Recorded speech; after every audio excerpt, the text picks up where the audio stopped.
Ouais. Merci. Bonjour à tous. Voilà, bonjour à tous pour ce webinaire en partenariat avec les gens de Visuals à Genève. Un webinaire destiné à la Sony FX6 qui est un des derniers arrivés, en tout cas dans la gamme des produits Sony. Et donc voilà, on a décidé de faire ce webinaire par internet. Ça permet aux gens à la fois d'y assister d'un peu partout dans le monde. Ça permet aussi à ce webinaire d'être enregistré. Et donc peut-être vous voyez ce webinaire en replay sur une plateforme. Néanmoins, pour ceux qui sont présents, c'est beaucoup mieux puisque ça vous permet de répondre, enfin de poser des questions. Et idéalement, on va peut-être même arriver à en faire quelque chose d'un peu interactif. Donc voilà, j'ai accès au chat, à la discussion qui est en cours. Et donc voilà, si vous avez des questions, posez-les. Voilà, je vais juste vous demander de garder le chat à son minimum requis, en tout cas. Posez juste vos questions de manière assez précise. Ça me permettra à la fin de la session de pouvoir y répondre d'un coup sans devoir trier entre plein de petits messages. Donc voilà, j'aimerais qu'on réserve ce chat aux questions qui me permettra d'y répondre le moment venu. Voilà, vous êtes assez nombreux, c'est bien, je suis content. Je m'attendais pas à ce qu'il y ait autant de personnes connectées, et donc je compte sur vous du coup pour qu'il y ait des questions ici, histoire de rendre le webinaire un peu plus interactif, autant que faire se peut. Donc voilà, je vais essayer de relancer un petit peu voilà, la présentation. On va essayer de rentrer un peu dans les produits. Et donc voilà, on va s'attaquer à où est placé le produit. Donc, c'est la Sony FX6, elle fait partie d'une gamme qui s'appelle la Cinema Line. Vous connaissez probablement de nom une partie significative de cette ligne. Vous avez tout en haut de la gamme la caméra Sony Venice, suivie de la FX9, la FX6 et la toute dernière sortie Sony FX3. Et ironiquement, on est en train d'enregistrer ce webinaire avec une Sony FX3, donc du coup j'étais aussi amené à l'utiliser, à la tester. Et si vous voulez, dans les questions, on pourra aussi couvrir les choses comme les différences qu'il y a entre les différents produits. Alors en termes de placement, vous connaissez plus ou moins le placement des produits. Évidemment, la Sony Venice est à destination du cinéma, donc c'est le très haut de gamme. La Sony FX9 peut être utilisée en fiction. Il se trouve que je l'utilise sur des bases très régulières sur une fiction française, où c'est une caméra presque de choix. Elle est vraiment très bien pour ça. La Sony FX6, qui est vraiment en substance une FX9 dans un corps plus petit. Donc elle est plus légère et plus polyvalente. Et pour les choses extrêmement compactes, on a besoin d'une caméra la plus légère possible, la Sony FX3 tout en bas. Voilà. Elles sont aussi associées à des niveaux de prix appropriés aussi, évidemment décroissants, de la plus grosse à la plus petite. Et donc voilà, normalement il y a à peu près toutes les caractéristiques que vous pouvez désirer avoir en fonction de vos tournages et en fonction de l'ergonomie. Et donc nous on va se jeter un peu dans la FX6 justement, essayer de bien comprendre voilà, qu'est-ce qu'elle est, je pense son placement en tout cas en termes de produits. Là tout le monde a plus ou moins une bonne idée. Je présume que si vous êtes venu à ce webinaire, c'est que vous connaissez normalement plus ou moins ce produit, en tout cas savoir à qui est-ce qu'il s'adresse. Et donc voilà, cette page qui est ici est effectivement un peu rébarbative, beaucoup d'informations, on est un peu obligé d'en passer par là. Elle permet en fait de résumer comme ça en une seule page toutes les grandes caractéristiques principales. Voilà. Comme tous les nouveaux produits Sony, c'est une caméra 4K évidemment. Ce qui est intéressant, c'est que toute cette ligne de caméra est en full frame. Et donc on y reviendra justement avec un capteur dont la taille équivaut au 24-36. Donc ça a pas mal d'avantages au niveau optique. C'est aussi un capteur extrêmement moderne, très très très sensible. Donc on y reviendra aussi, on reparlera de la sensibilité du dual ISO. On parlera aussi de la dynamique du capteur, notamment son usage en termes de latitude. Et donc ça sera assez important voilà, de comprendre la différence entre ces deux termes, dynamique et latitude. Et je pense avoir préparé tout ce qu'il faut pour pouvoir vraiment en parler. On jettera un coup d'œil aussi à la monture, les optiques, ce qu'on a à notre disposition, ainsi que les capacités en vitesse. Donc tout ça, c'est un peu entre l'ergonomie et le côté pratique, enfin, ce qu'on peut en faire, ce qu'on peut en sortir. Donc voilà, les caméras modernes, pour être tout à fait honnête, sont très généreuses à ce niveau-là. Elles nous donnent énormément de capacités, donc on est essentiellement limité par notre imagination. Bon, j'exagère un petit peu, ça c'est joliment dit, mais on peut faire énormément de choses avec. Le tout, c'est de savoir comment les utiliser. Et j'espère que ce webinaire voilà, nous apportera quelques réponses à ce niveau-là sur comment les utiliser. Voilà. Il y a aussi des nouvelles fonctionnalités comme l'autofocus. Alors je dis nouvelles en quelque sorte, en tout cas. L'autofocus chez Sony a beaucoup changé sur les 10 dernières années. On avait des anciens modèles qui étaient moyennement performants, fonctionnels mais moyennement performants, et donc les nouveaux modèles sont beaucoup plus performants. Et donc on s'arrêtera aussi 2-3 secondes sur l'autofocus pour bien comprendre comment est-ce qu'il fonctionne et comment le maîtriser.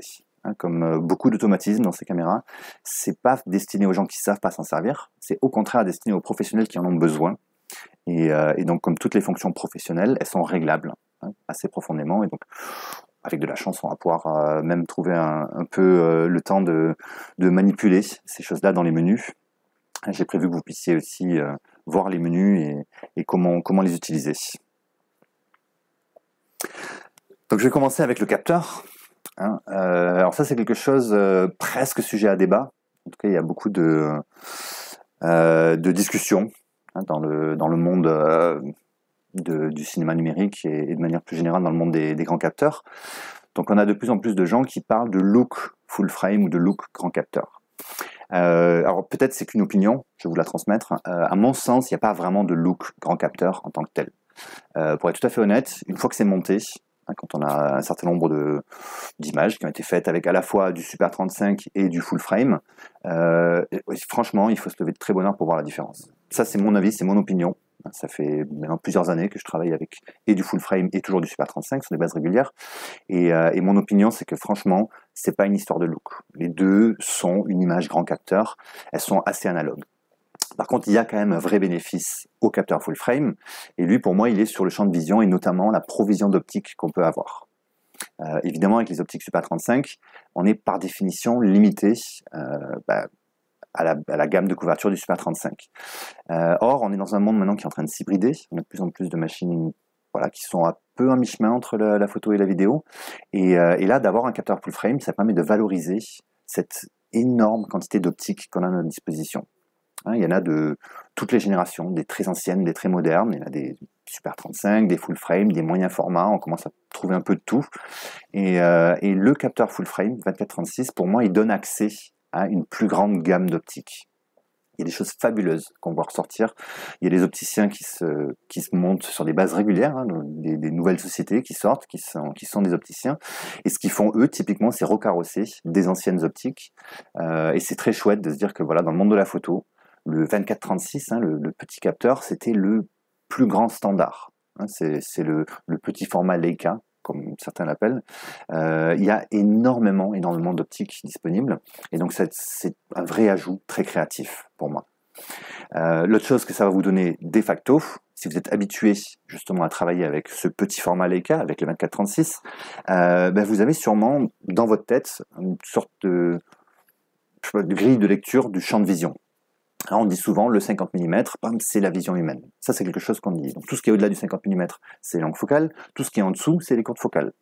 Évidemment, si on bascule tout d'un coup de ce monde-là vers le monde du Super 35, il faut refaire sa grille. Et on fait souvent ce qu'on appelle une conversion d'optique. On dit, le 50 devient un 35, donc au-delà du 35 longue focale, en dessous du 35 courte focale. Bon, si on a un capteur avec une dimension 24-36, le capteur full frame, il n'y a plus cette étape de conversion à faire.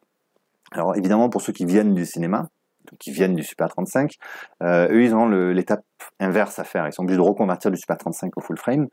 Mais dans mon expérience, ça se passe avec beaucoup moins de douleur, pour la simple raison que beaucoup de photographes en film, donc en Super 35, sont aussi à côté de ça des photographes. Pas forcément professionnels, ça peut être un hobby, mais évidemment c'est de la photographie. Et donc je ne connais pas vraiment un chef-op qui ne sait pas ce que c'est qu'un 50 mm sur un 24-36. Même s'ils travaillent principalement avec des 35 mm sur du Super 35, ils savent ce que c'est. Et donc cette étape-là, elle est vraiment sans douleur. Et donc parmi les choses qu'on trouve qui sont fabuleuses, on a des très très courtes focales, hein, aussi court que du 11 mm, du 8 mm, qui sont en full frame. Ça donne des champs de vision qui sont absolument fabuleux. Et à l'inverse, on trouve des très longues focales disponibles aussi, parce que c'est pas un capteur qui est si grand que ça non plus. Il n'est pas dans le moyen format où on se retrouve avec des obligations d'avoir des lentilles absolument énormes. C'est aussi un format qui est beaucoup utilisé dans le reportage. Donc il y a beaucoup de lentilles qui sont légères, donc qui sont, on va dire, portatives. Évidemment, ça dépend d'un fabricant à l'autre, mais voilà, c'est pour moi le bon ratio, hein, entre la taille du capteur et la taille des lentilles. Et effectivement, il y a un petit bénéfice esthétique. Il est beaucoup plus subtil, mais un capteur plus grand collecte plus de photons, plus de lumière. Donc en général, on a un meilleur rapport signal-bruit. On a un piqué qui est un peu plus naturel avec les optiques full frame, puisque par définition, elles ont été faites pour le full frame. Et puis, c'est vrai, on a aussi un tout petit peu plus de flou sur les moyennes et longues focales derrière. Voilà. C'est subtil. En général, c'est contrebalancé par le fait que, justement, en Super 35, on trouve des optiques avec des très très grandes vitesses, hein, des diaphes qui ouvrent beaucoup. Et donc finalement, ça c'est rarement au quotidien quelque chose qu'on voit, la différence de profondeur de champ. Mais dans certaines circonstances, puisqu'on a du full frame avec des très très larges ouvertures aussi, ça peut gagner ce petit diaphe de plus. C'est à la louche un diaphe en plus de flou qu'on peut avoir pour avoir des arrière-plans encore plus crémeux, des bokeh encore plus artistiques. Donc voilà, ça c'est mon opinion en tout cas sur le full frame. Très petit avantage esthétique, mais un énorme avantage de compatibilité. Hein, l'accès à quelque chose d'assez fabuleux. Le monde du 24-36 en termes d'optique, c'est un vrai délice à utiliser. Donc voilà, chez Sony, c'est pas difficile maintenant. Il y a une seule unique monture qui a été standardisée. C'est la monture E.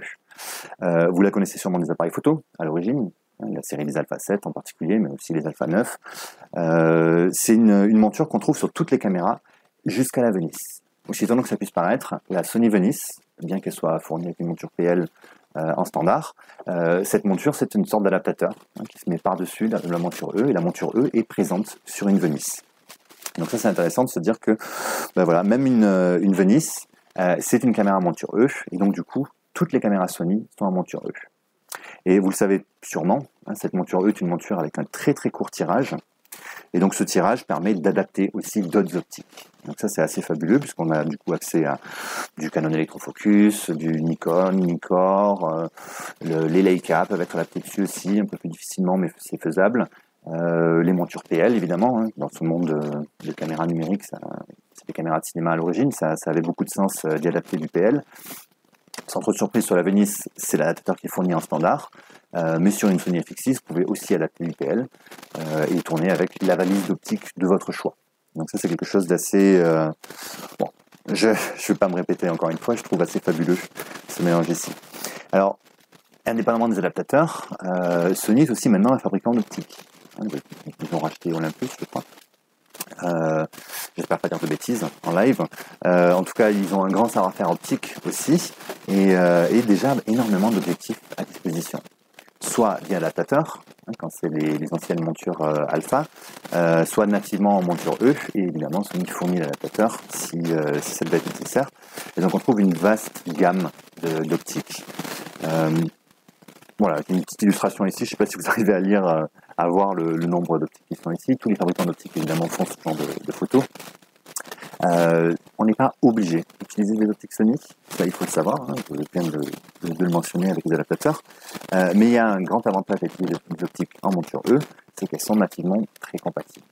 Et donc ce sera plutôt au niveau de l'électronique qui fera une différence, et quand on parlera de l'autofocus, vous verrez que ça a vraiment beaucoup de sens d'avoir des optiques Sony, puisqu'elles exploitent mieux évidemment l'électronique, et l'autofocus, l'auto-iris, ces choses-là vont fonctionner mieux avec des optiques Sony qu'avec des optiques d'autres marques. Alors parmi ces optiques, je voulais quand même attirer votre attention sur la série G Master. C'est une gamme qui est un peu plus importante en qualité. Les optiques sont évidemment plus chères, il n'y a pas trop de surprises là-dessus.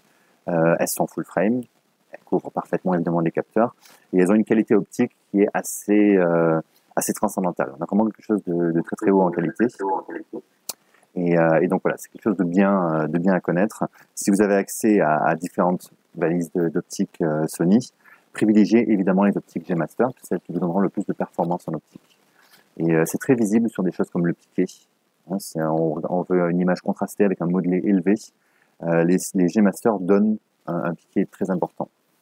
Étonnamment, sur des choses plus intimes, des gros plans qu'on pourrait imaginer sur un visage, si vous voulez vraiment un truc un peu serré, c'est pas rare de devoir rajouter un peu de filtrage, justement, parce que comme les optiques sont très piquées, elles donnent beaucoup de texture.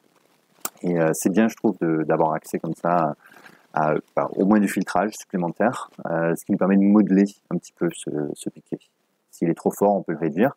Et si au contraire on a du paysage, ou des choses, de la fourrure, des choses un peu texturées, dont on veut garder la texture, dont on veut la rendre au mieux, là c'est bien justement de ne pas mettre de filtrage et de partir avec une optique qui est très très piquée à la base. Alors côté ergonomie, j'ai cité 2-3 caractéristiques assez rapidement. C'est des caméras vidéo modernes. Elles ont du ND intégré. Et ça, c'est un vrai délice à utiliser, hein, pour ceux qui se souviennent encore de ce que c'est qu'utiliser un parasoleil et de charger des filtres comme ça dans le parasoleil. Il se trouve que sur ces nouvelles Sony, le ND est un filtre électronique variable. Techniquement, je crois que c'est un petit panneau à cristaux liquides dont on peut faire varier électriquement la rotation des cristaux. Et donc, ça va couper plus ou moins de lumière en fonction du voltage qu'on lui envoie. Et donc, voilà, c'est extrêmement pratique si on veut utiliser son ND comme outil d'exposition. C'est-à-dire qu'on n'est plus limité à une liste comme ça de ND qui pouvait être intégrée dans la caméra avant. Vous vous souvenez, une petite tourelle par exemple, ça c'était un grand classique. On a la possibilité maintenant de varier. Et ça se comporte un peu comme quand on tourne un iris. Hein, on ouvre, on ferme le diaph. Voilà, sauf que là, on ouvre, on ferme le filtrage, le ND. Et donc ça permet d'être au plus proche de l'exposition requise. Typiquement, si on veut être sur des très larges ouvertures. J'attire d'ailleurs très vite votre attention sur le fait que ce ND est plus fort que la plupart des ND qu'on trouve dans les caméras vidéo. Où, en général, on est limité à ND 1,8, ce qui fait 1/64e. Celui-là va jusqu'à 1/128e, donc c'est ND 2.1. Et donc ça permet de travailler avec des très larges ouvertures, y compris dans des grands éclairages, des grandes conditions, des conditions de grande lumière, où vous pouvez travailler au plus proche de la pleine ouverture. Il y a quand même un comportement type tourelle qui existe, mais il est avec des boutons assignables. Donc vous allez pouvoir appuyer sur plus, moins, faire monter ou dégrimper le ND. Et donc on peut préprogrammer une liste comme ça de ND. Et d'ailleurs mon choix en général là-dessus, c'est pas forcément d'avoir toute la course des ND préprogrammés sur la liste. Je me mets juste 3 diaphes, donc un quart, un huitième, un 16e par exemple, si je vais travailler avec des lumières pas trop fortes, ou au contraire un 32e, un 64e, un 128e, si je vais travailler avec des fortes lumières. C'est mon habitude à moi. Hein. J'aime bien pouvoir justement basculer 2 diaphes de ND, ouvrir de 2 diaphes de façon concomitante. Et donc ça me permet de régler ma profondeur de champ au diaph près, au diaph entier près. C'est comme ça que je le trouve plus pratique. Évidemment, il y a aussi la petite molette, et vous pouvez régler ça finement, et donc être au quart de diaph, au 6e de diaph. On peut être extrêmement précis sur le filtrage. Un truc à savoir néanmoins, c'est que ce filtre, ce panneau à cristaux liquides, il est soit activé, soit désactivé. S'il est activé, il est réglable, mais il sera réglable de 1 quart à 128e. Et ça, c'est une question qu'on me pose assez régulièrement. Qu'est-ce que je peux faire si je veux juste un demi? Et ça, malheureusement, le 1/2 n'est pas dans la liste et il n'est pas accessible. La simple présence du filtre ND, ça commence à 1 quart. Vous pouvez densifier plus, mais pas moins. Voilà. N'hésitez pas à réserver vos questions. Vous pouvez dès à présent, si vous en avez, les ajouter dans le chat. Je vais avancer ici. Une autre caractéristique assez intéressante de ces caméras, c'est qu'elles intègrent maintenant des puces radio. Donc on peut se connecter dessus avec une connexion Wi-Fi ou même filaire, via de l'USB ou de l'Ethernet. Donc on peut se connecter à distance aux caméras. Un des avantages les plus évidents de ce pilotage à distance, c'est évidemment le réglage. On peut régler la caméra sans devoir la toucher, donc on peut la mettre sur une grue, dans un caisson, dans un endroit hors d'accès, et néanmoins régler tous les paramètres dessus. Et l'application mobile, qui est gratuite et fournie par Sony évidemment, CBM, permet aussi d'avoir un retour vidéo. Donc voilà, c'est pas un retour de très haute qualité, pense pas qu'on puisse vraiment se hasarder à faire du focus pulling, hein, de la mise au point à distance avec ce retour. Il y a un tout petit peu de délai, mais il n'est pas très haut en résolution. Mais par contre, pour appliquer les réglages et avoir un retour vidéo, ça c'est assez pratique. Et donc on peut imaginer ça sur une tablette par exemple, filer cette tablette à la mise en scène ou à la script et donc ça lui permet d'avoir un retour supplémentaire sans tirer un seul câble, sans installer une seule liaison radio. Donc voilà, c'est intégré dans la caméra. La puce Wi-Fi est présente. Et donc ça c'est assez pratique, je trouve, d'avoir ça en dépannage. Ça m'est arrivé un certain nombre de fois, hein, de sortir mon petit iPad du sac et le filer à la mise en scène. On peut verrouiller les réglages pour éviter que les gens de la mise en scène touchent ces réglages-là. Ou on pourrait le filer à un assistant, ce qui lui permet de régler la caméra à distance. Donc voilà, pensez à une installation sur grue, hein, ça c'est assez pratique de ne pas devoir descendre la caméra pour la piloter. On peut entièrement la piloter à distance et avoir même un retour image. Et donc cette liaison radio qui est intégrée, elle nous permet aussi d'envoyer des fichiers à distance. Donc on peut pousser sur un serveur FTP des fichiers. Donc c'est voilà quelque chose qui peut être assez pratique en fonction de vos besoins. Je pense plutôt aux journalistes en l'occurrence qui ont besoin de pousser rapidement des images. Voilà, si vous êtes sur le terrain en train de tourner quelque chose et que vous avez derrière un client, typiquement une agence de presse ou votre chaîne de télé qui va avoir accès le plus rapidement possible à ces images, on peut pousser des fichiers BASDEF directement par Internet sur un fichier FTP. Et donc l'éditorial peut avoir accès instantanément, ou presque, hein, le temps de l'upload en tout cas, à mesure même que vous faites les images. Vous finissez un clip, automatiquement il est poussé sur Internet, l'éditorial y a accès. Plus tard, vous pourrez conformer ça vers du 4K si nécessaire, mais c'est déjà de la HD, donc ça peut déjà être diffusé, ce qui peut être un petit avantage éditorial. Voilà. Un autre truc que ces caméras font toutes maintenant, c'est des ralentis. Et quand on parle de ralenti, maintenant on parle de vrais ralentis. Pendant des années, le ralenti, c'était quelque chose de l'ordre de grandeur de, je sais pas moi, 60 images secondes, parfois 50. Ça, c'était beaucoup de caméras pendant des années avaient ça comme capacité de ralenti. Alors, c'est pas inutile, évidemment, ça permet de faire certains types de prises de vue.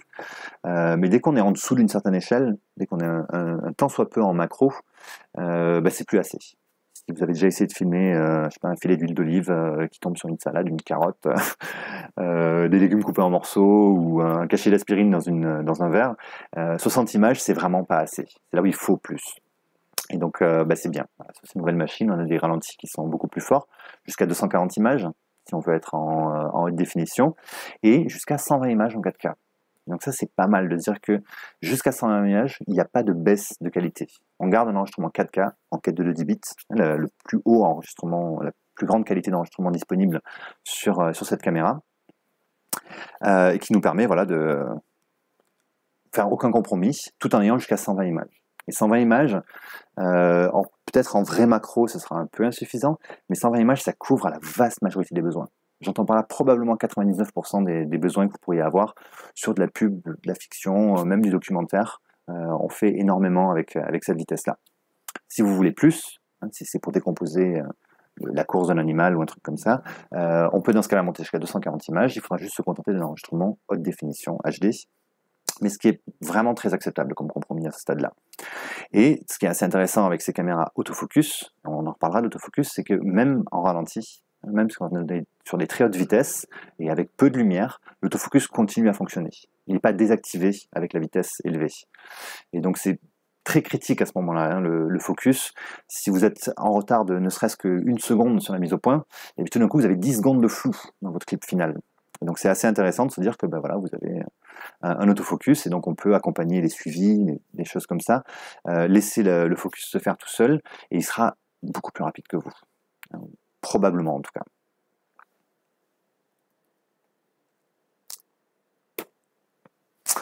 Bon alors ça c'est une autre slide très rébarbative, probablement elle sera intéressante de la revoir plus tard si vous voulez revoir cette vidéo à distance.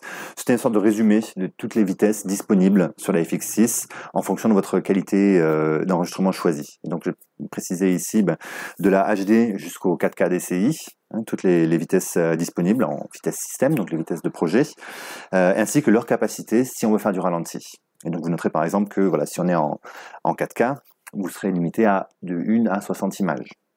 Si vous descendez en Quad Full HD, vous avez le 120 images qui se rajoute, et si vous descendez en HD, là on va pouvoir monter jusqu'à 240 images. Et donc voilà, cette slide est peut-être pas très lisible sur Internet. J'espère que vous m'en voudrez pas trop. De toute façon, les spécifications du produit sont disponibles, mais c'était comme ça pour résumer ici. Voilà, toutes les vitesses disponibles. J'ai aussi ici les sorties SDI RAW. Donc si vous avez envie d'enregistrer dans une qualité encore supérieure, on en reparlera de ça, vous pouvez enregistrer le signal en externe.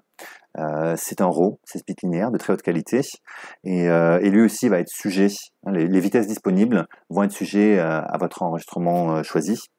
Et donc voilà, si vous voulez être en 4K DCI, vous serez limité, si vous êtes en 4K de toute façon avec le RAW, vous serez limité à 60 images. Et si vous descendez en 2K, le RAW actuellement ne fonctionne pas en 2K. Donc c'est pas exclu que ça vienne avec une mise à jour future, mais pour l'instant, le RAW ne peut pas sortir en 2K, et donc vous serez limité à la vitesse 4K.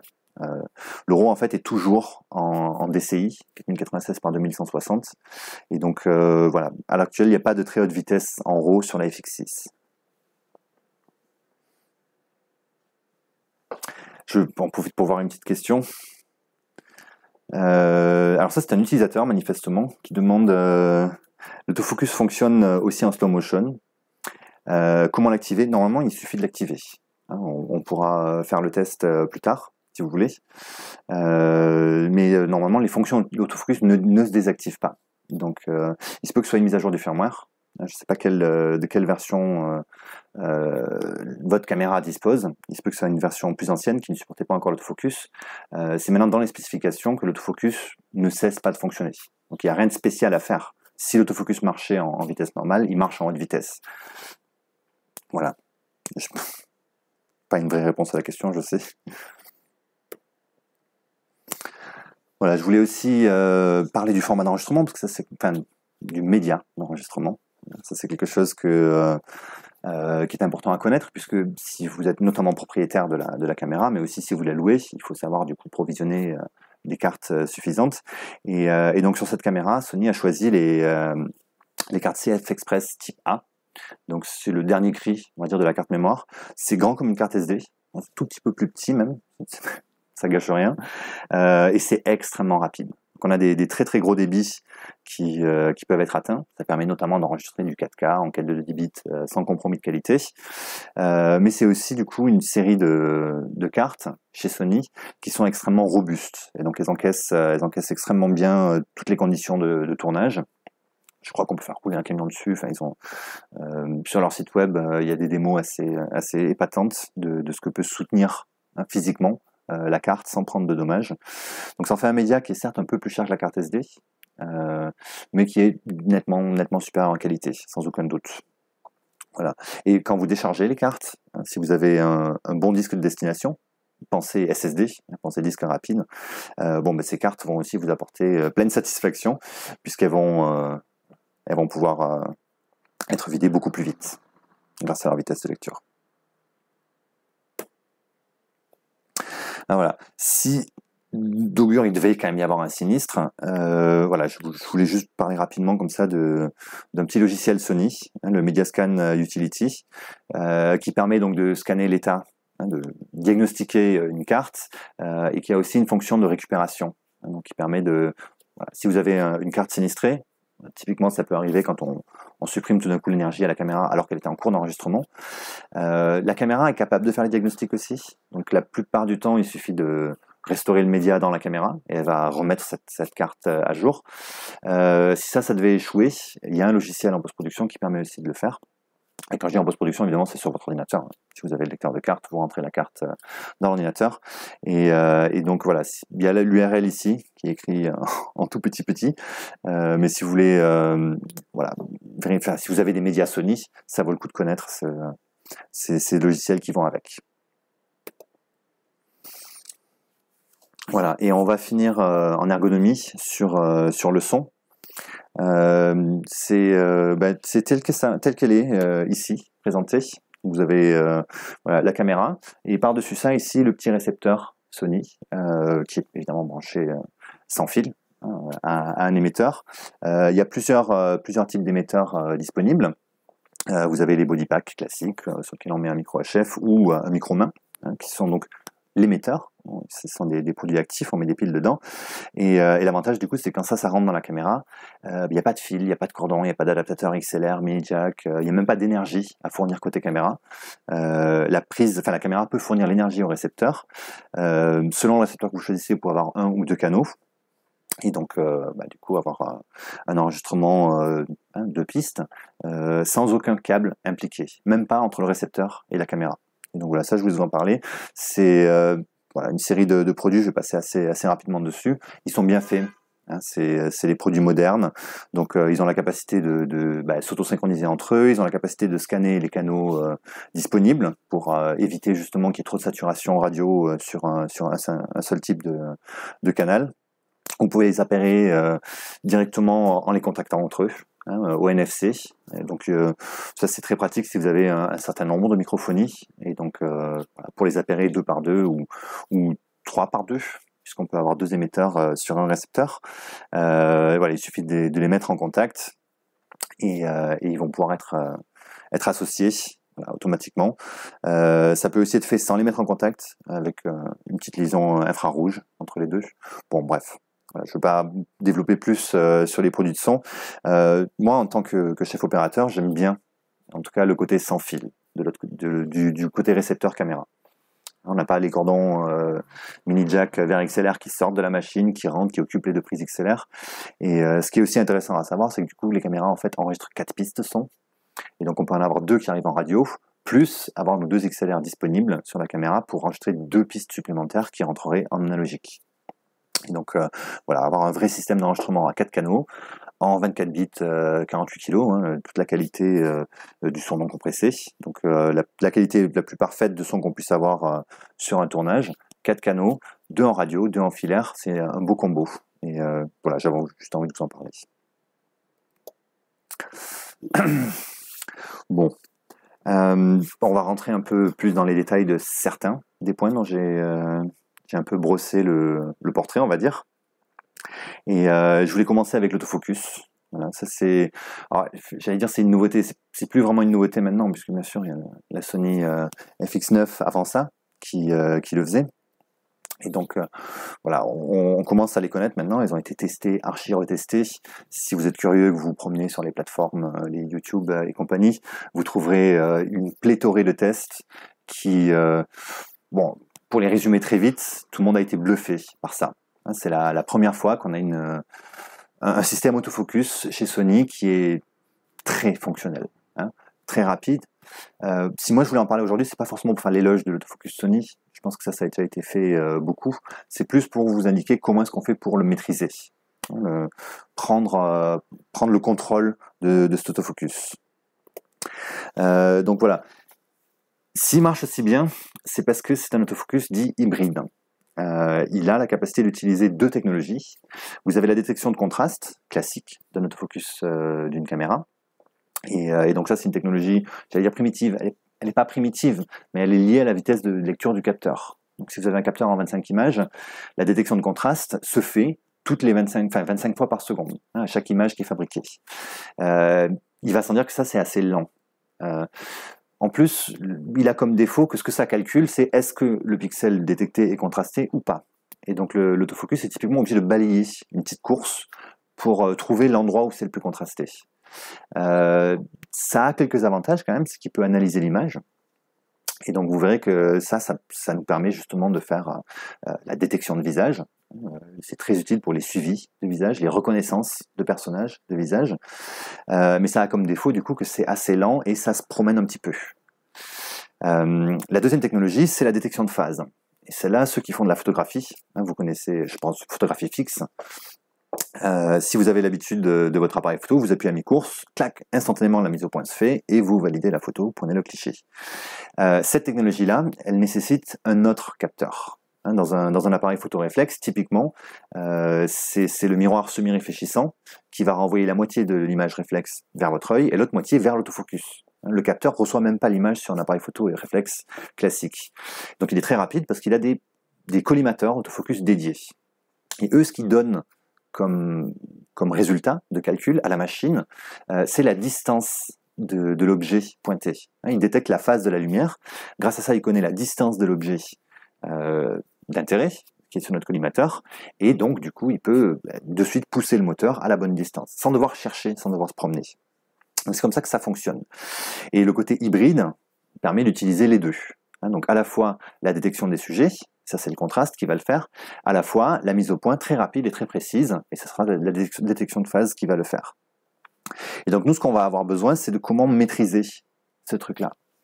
Bon, typiquement l'autofocus, c'est pas d'une intelligence grande, on va dire. En tout cas, c'est pas un opérateur qui est derrière.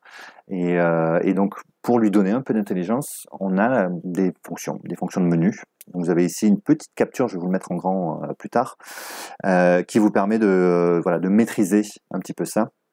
Donc, voilà, quelques réglages où on va pouvoir superviser la zone de focus. Et donc, voilà, si vous êtes d'accord, je vais essayer de vous montrer ça ici avec la caméra. Et donc j'ai prévu tout pour. On a ici une caméra fonctionnelle, allumée, avec un petit retour vidéo qui sera envoyé. Et pour que vous puissiez voir comment est-ce que moi j'attaque ce menu, comment est-ce que ça peut fonctionner en prise de vue, à la fois évidemment pour le reportage, là on peut s'y attendre, mais aussi de façon assez étonnante pour la fiction. Pensez certains types de prise de vue, un peu complexes à faire, typiquement quand il n'y a pas ou peu d'assistants. Voilà, c'est un outil qui peut être utilisé par le chef opérateur lui-même. Et donc voilà, au moins vous basculez cette caméra ici. On va se prendre un petit sujet. Voilà, vous avez ici le retour de la caméra. Voilà, je vais ouvrir le menu et on va naviguer jusqu'au menu Focus. On a un petit raccourci ici. Donc vous trouvez ici, voilà, ce menu ici avec les fonctions disponibles. Et donc ce que lui il peut faire, c'est de maîtriser plusieurs paramètres. Le premier paramètre, c'est la vitesse des moteurs. Alors, cette vitesse, c'est au moment où il fait une transition entre deux sujets. Est-ce qu'il doit la faire de façon douce? Donc, on parlera de bascule, de mise au point. Ou est-ce qu'au contraire, il va la faire de façon nerveuse? Étonnamment, quand on est sur un sujet, et verrouillé sur un sujet, l'autofocus sera aussi rapide que nécessaire. Si le sujet avance vers la caméra de façon assez rapide, là, vous aurez donc du coup un suivi assez impeccable du sujet. Mais quand il va passer d'un sujet à l'autre, ça c'est le moment où vous voudrez pouvoir maîtriser la vitesse des moteurs. Si on est sur des choses un peu nerveuses, beaucoup de gens, un peu dans l'image, vous voulez certainement qu'il soit rapide, pour qu'il puisse snapper d'un point à l'autre, avec le moins de délai possible, avec le moins de temps de flou entre deux mises au point. Donc ça c'est ce qu'un assistant ferait probablement dans une foule, lui aussi. Il va basculer vite ou lentement, et donc vous avez plusieurs réglages. La course va de 1 très lent jusqu'à 7 très rapide. Je ne sais pas exactement à quoi correspondent les valeurs, elles ne sont pas données en secondes, en tout cas ça c'est sûr. N'hésitez pas à faire quelques petits essais. Moi j'ai trouvé que le réglage le plus rapide me donne le plus souvent satisfaction. Et finalement c'est que dans certaines circonstances qu'on a besoin d'une bascule lente. Mais sur des choses comme un champ contre champ même, si vous avez une bascule d'un sujet qui parle à tout d'un coup un autre sujet qui parle, ce genre de circonstances, en réalité, le focus c'est bien quand il est rapide. Sinon, vous avez une longue période de flou entre les deux. Et donc moi, je me suis aperçu, dans la plupart de mes conditions de tournage en tout cas, si je devais utiliser l'autofocus, j'aime bien qu'il soit rapide. Le second réglage, lui, il concerne la transition. C'est-à-dire, au bout de combien de temps est-ce que la caméra va choisir de changer de sujet? Donc ça peut arriver évidemment si vous avez un sujet qui apparaît ou qui disparaît dans l'image. Pensez entrée de champ, pensez ce genre de choses-là. Voilà, c'est le moment où la caméra va peut-être déterminer, ça y est, j'ai un autre sujet. Donc ça va être assez important de savoir comment fonctionne l'autofocus. Il a une hiérarchie. Ce qu'il va faire, c'est qu'il va d'abord déterminer est-ce qu'il s'intéresse au visage ou pas. Et donc ça, c'est la fonction Face Eye Detection. On peut le régler en Face Eye Detection Only, si vous avez ici le réglage complet, vous voyez dans le menu. Donc on peut le mettre soit en priorité, je vais vous le passer ici. Voilà. Donc soit le mettre en priorité au visage, soit carrément ne s'intéresser qu'au visage, Face Eye Only. Donc ça établit la hiérarchie principale. Soit il s'intéresse au visage, soit il ne s'intéresse que au visage. Et on a un troisième réglage où on peut carrément désactiver purement et simplement la détection de visage. Auquel cas, il va retomber sur une hiérarchie plus primitive. La caméra va décider que l'objet le plus proche, c'est l'objet d'intérêt, pour jamais se retrouver avec un arrière-plan net et des premiers plans flous. Ça, c'est, je pense, l'erreur la plus commune que tous les autofocus faisaient pendant des dizaines d'années, depuis que ça a été inventé. C'est d'avoir des autofocus qui s'intéressent à l'arrière-plan, parce que c'est là où il y a le plus de détails, là où c'est le plus contrasté, et qui nous mettent notre sujet devant dans le flou. Donc ça, quoi qu'il arrive, la caméra va essayer de ne pas le faire. Mais si on lui demande de se prioriser les visages, alors, en cas de visage trouvé, il va alors basculer sur le visage. Et si on lui demande de ne s'intéresser que au visage, la caméra va littéralement arrêter de faire de l'autofocus en l'absence de visage. Donc ça peut être très très bien pour les interviews. Surtout, imaginez quelqu'un qui va sortir du champ, je sais pas, votre sujet d'interview va se relasser les chaussures, j'en sais rien, ou se retourne. C'est bête, hein, mais une personne qui se retourne, c'est plus un visage pour la caméra. Donc la caméra ne va plus détecter ça comme un visage puisque c'est que des cheveux. S'il est en priorité au visage et qu'il y a un objet en premier plan, il se peut que la caméra, dans ce cas-là, rebascule sur l'objet en premier plan, et quand le visage réapparaît, alors elle va rebasculer. Elle rend donc un pompage qui est un peu désagréable. Voilà, quand on a un sujet comme ça bien maîtrisé, on peut le mettre en face only. Donc en face eye only, il ne va s'intéresser que, pour revenir ici quand je vous parle, quand on se met en face eye only, il ne fait la mise au point. Il ne va exécuter l'autofocus que s'il trouve et s'il voit un visage. Ça veut aussi dire probablement qu'il faut lui filer un petit coup de main, le cas échéant. Hein, si l'image est vraiment trop floue, l'autofocus en détection de visage ne détectera peut-être pas un visage, puisque avec ces grands capteurs et ces très larges ouvertures qu'on a de nos jours, probablement vous aurez une image qui est complètement floue, hein, diluée et lisse. À tout moment, pendant qu'on fait de l'autofocus, vous avez la capacité de retoucher, hein, la mise au point. Voilà, une fois que vous avez déterminé votre hiérarchie, hein, donc est-ce qu'il s'intéresse en priorité au visage, que au visage, ou est-ce qu'il ignore la présence de visage, vous aurez vos vitesses de transition à régler. Et le dernier truc qu'on peut régler, c'est la zone dans l'image. Donc on peut utiliser une zone large. Je vais vous mettre une petite slide ici.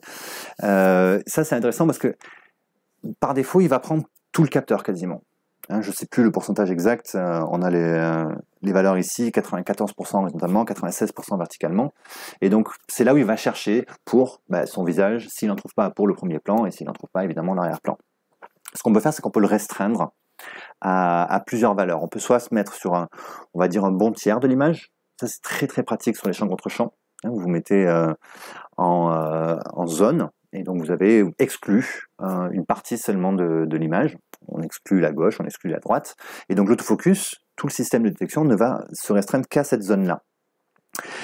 Et le dernier mode, c'est le spot, hein, où on peut littéralement au tactile, sur l'écran, hein, vous pouvez bouger c'est un petit carré, ce spot, et il ne va détecter le focus que dans cette image-là.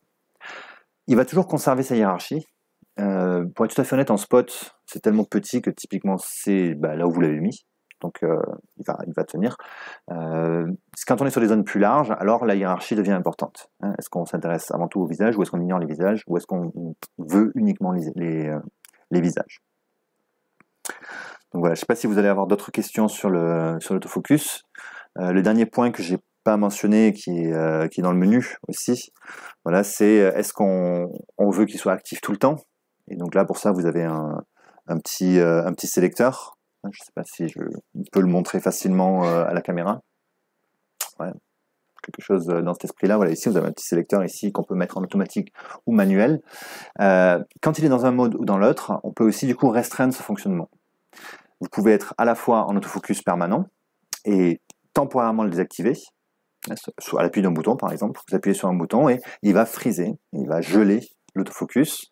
L'inverse est aussi possible. Vous laissez l'autofocus sur off, et puis c'est que quand vous appuyez sur un bouton qu'il va s'activer. Donc ça, c'est une bonne manière de superviser aussi à quel moment s'exécute la fonction autofocus. Toujours pas de questions.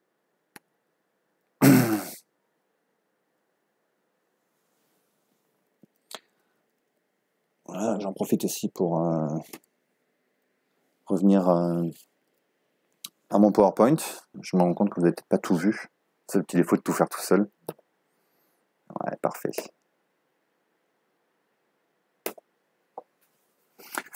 Voilà, et donc revenir ici sur d'autres fonctions.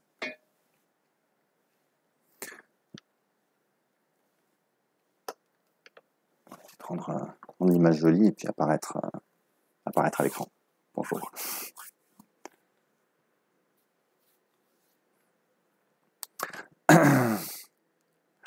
Voilà. Alors, la fonction dual ISO, peut-être je vais rentrer un peu plus dans les détails pour en parler. C'est une fonction qui est évidemment assez intuitive. Hein. Voilà, on a une fonction pour les basses lumières, une fonction pour les hautes lumières. Et donc ça, je n'ai pas besoin de vous expliquer à quoi ça sert d'avoir des fois 800 ASA et d'avoir des fois 12 800 ASA. Évidemment, voilà, vous n'avez pas de lumière, il faut gonfler le signal, on monte sur les ISO élevés. Vous avez beaucoup de lumière, il faut mieux un signal faible, et donc on part sur les ISO faibles. Ça, c'est un réglage qu'on appelle la sensibilité. Quelque chose finalement d'assez classique, hein, qu'on retrouvait à l'époque du film. On pouvait prendre des films à faible sensibilité pour les jours et des films à haute sensibilité pour les nuits, et que ce soit en photo fixe, argentique ou animée, hein, le film, vous aviez exactement la même problématique. On choisit son ISO avec soin en fonction des circonstances de prise de vue. Moi, je voulais qu'on prenne 2-3 minutes pour comprendre la notion un peu connexe, en tout cas qui en découle, c'est celle de latitude.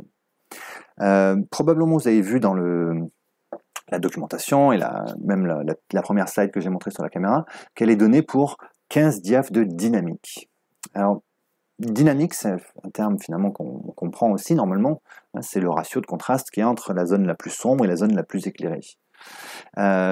Beaucoup de gens confondent ce mot dynamique avec latitude. Et c'est là où c'est bien justement, on va essayer d'en parler un petit peu ici. J'ai préparé une jolie petite slide pour en parler. Voilà. La latitude a besoin de dynamique pour exister. Ça, c'est inévitable. Mais la latitude, ce n'est pas en soi la dynamique. La dynamique, c'est la quantité totale, hein, le ratio de contraste total qui peut sortir du capteur. Ce qui nous intéresse ici, hein, c'est le mot latitude. Et le mot latitude, c'est qu'est-ce que moi, je peux sortir de ces informations. Comment est-ce que je peux exploiter cette image-là? Il faut peut-être remettre une donnée en circulation qui est assez importante, c'est celle de nos écrans. En réalité, les capteurs peuvent bien capturer 15 diaphes de dynamique, ils le font, c'est des capteurs modernes, ils sont très efficaces pour filmer des ratios de contraste énormes, s'il le faut, mais nos écrans n'ont pas la capacité de les reproduire. Même les tout derniers écrans, il n'y en a aucun qui véritablement soit à 15 diaphes de dynamique. Donc là, ça va être important de penser à ça. Parce que quel que soit ce qu'on capture, on va toujours être limité à notre boîte de sortie. Hein, la petite boîte Rec 709. Et cette boîte Rec 709, ou même une boîte HDR, un Rec 2100, ou une boîte pour la sortie de cinéma, voilà, sont des espaces de couleurs qui sont plus limités. Essayez d'y penser tout simplement. Si vous filmez un objet très lumineux, je sais pas, le soleil, vous filmez le soleil, si vous le regardez avec vos yeux, évidemment, vous vous brûlez les yeux, mais si cette image filmée, vous la produisez sur un téléviseur, l'actuel téléviseur ne vous donnera pas une image brillante au point de vous faire mal aux yeux. Certainement pas. Il va donner le blanc le plus blanc qu'il peut voir. Et là, vous comprenez du coup maintenant que les écrans aussi ont une dynamique à eux, une dynamique propre. Et cette dynamique, c'est pas 15 diaphes. C'est à la louche entre 6 et 7 diaphes, à peu près. C'est le ratio de contraste qu'on peut espérer d'un écran ordinaire, on va dire. Alors, il y a une nouvelle technologie, le HDR, qui booste ce ratio de contraste. On a maintenant des écrans qui font 10 diaphes dynamiques, parfois 12. Donc, on en reparlera du HDR, c'est assez intéressant. Mais donc, ça demande d'autres écrans, que probablement pas tous les spectateurs n'ont à leur disposition. Et puis, c'est toujours pas 15 diaphes de dynamique. Et c'est là qu'on va comprendre qu'est-ce que c'est que la latitude.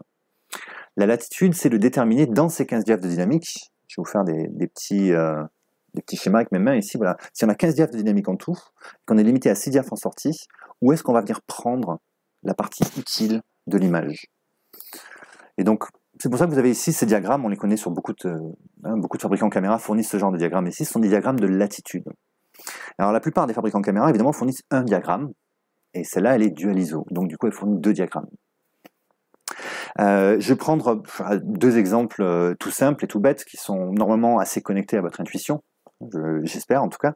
On a un extérieur jour, et donc vous pouvez voir en bas à gauche de votre image, vous avez ici une jolie image de montagne avec du blanc partout, hein, du soleil dans le champ, des nuages à contre dans le soleil et une surface de neige, bref. Vous pouvez intuitivement deviner où se trouve l'information dans cette image ici. Toute l'information, elle est en haut. Elle est vraiment là où, tout en haut de la courbe de réponse, c'est là où vous aurez l'information utile. L'image à droite, hein, donc l'image donnée, c'est une image de nuit.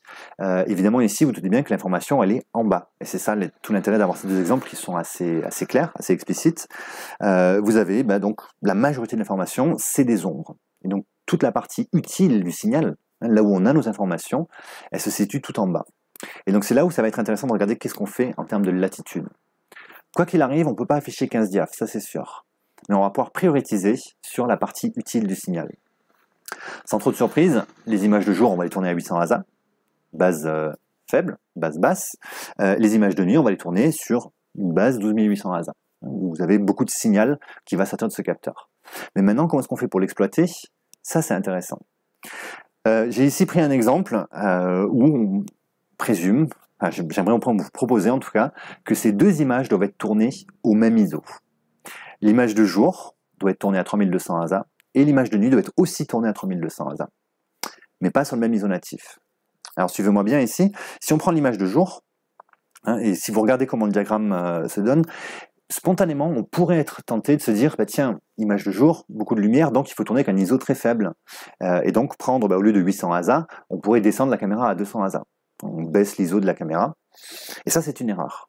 C'est une erreur parce qu'en réalité le signal qui sort du capteur, lui il est toujours à 800 ASA. Donc en le tirant à 200 ASA, donc en l'affichant sur votre écran à 200 ASA, vous l'affichez plus sombre. Ça va vous donner l'impression qu'elle est plus sombre, mais ça n'est qu'une impression. Le capteur, lui, est toujours à 800 ASA et lui reçoit toujours la même quantité de lumière. Vous n'avez pas diminué la quantité de lumière qui tombe sur ce capteur. Et donc dans les scènes comme ça, où toute la dynamique, en tout cas toute l'information, elle est située tout en haut, c'est pas une bonne idée, parce que ce qui se passe dans les faits, c'est que vous perdez de la latitude. Vous perdez de la capacité à enregistrer ces très hautes lumières. Et les diagrammes sont donnés ici, hein. Vous avez ici quand on est à 200 ASA sur un jour, vous n'avez que 4 diaphes au-dessus du gris moyen de latitude. 4 diaphes, c'est pas énorme, c'est très très vite brûlé. Hein, sur un extérieur jour, avec le soleil dans le champ, les nuages dans le champ, ça va vous donner quelque chose de très très vite brûlé. Hein, donc plus de texture dans les nuages, plus de texture sur la neige, etc. Ici, on veut probablement faire le contraire. On veut élever l'ISO. Et j'entends pas l'ISO natif, évidemment. Ce qu'on veut élever, c'est l'EI, l'Exposure Index, notre index d'exposition. En l'élevant, et donc notez ici, je l'ai élevé jusqu'à 3200 ASA, ce qui se passe du coup, c'est que votre image va devenir plus claire sur votre écran, mais le capteur, lui, est toujours à 800 ASA. L'image devenant plus claire sur l'écran, vous êtes donc invité à baisser l'exposition, mettre du filtrage peut-être, un je ne sais quoi de fermeture de diaph, quelque chose de cet ordre de grandeur, et donc là, vous allez diminuer la quantité de photons qui tombent sur le capteur. Vous réservez de la latitude aux hautes lumières. Et donc si on voit le même diagramme, hein, celui qui est donné ici, quand on est à 3200 ASA, c'est plus 4 diaphes que vous avez au-dessus du gris moyen, c'est 8 diaphes. Et c'est important de se souvenir de où est l'information. L'information qu'on veut capturer, elle n'est pas dans les ombres, pas sur cet extérieur jour. L'information qu'on veut capturer, elle est dans les très très hautes lumières. Et donc là, c'est vraiment utile de relever l'EI. On est toujours à l'ISO 800. Souvenez-vous, hein, l'ISO natif, lui, il est en dur, c'est celui du capteur. Mais on a relevé l'EI. Donc en réalité, ce qu'on fait, c'est qu'on rend plus clair notre image, tirée, et si on compense en fermant l'exposition, en réalité, on diminue la quantité de lumière qui tombe sur le capteur. Donc on réserve de la latitude aux très hautes lumières. Et le corollaire est très vrai pour la nuit. Dans la nuit, si on montait l'ISO, mettons qu'on reste en base 800 et on monte à 3200 ASA.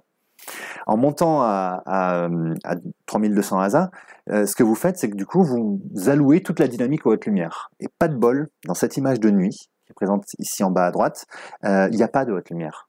Très peu. Et le peu qui sont de toute façon même pas intéressantes, c'est juste du bokeh.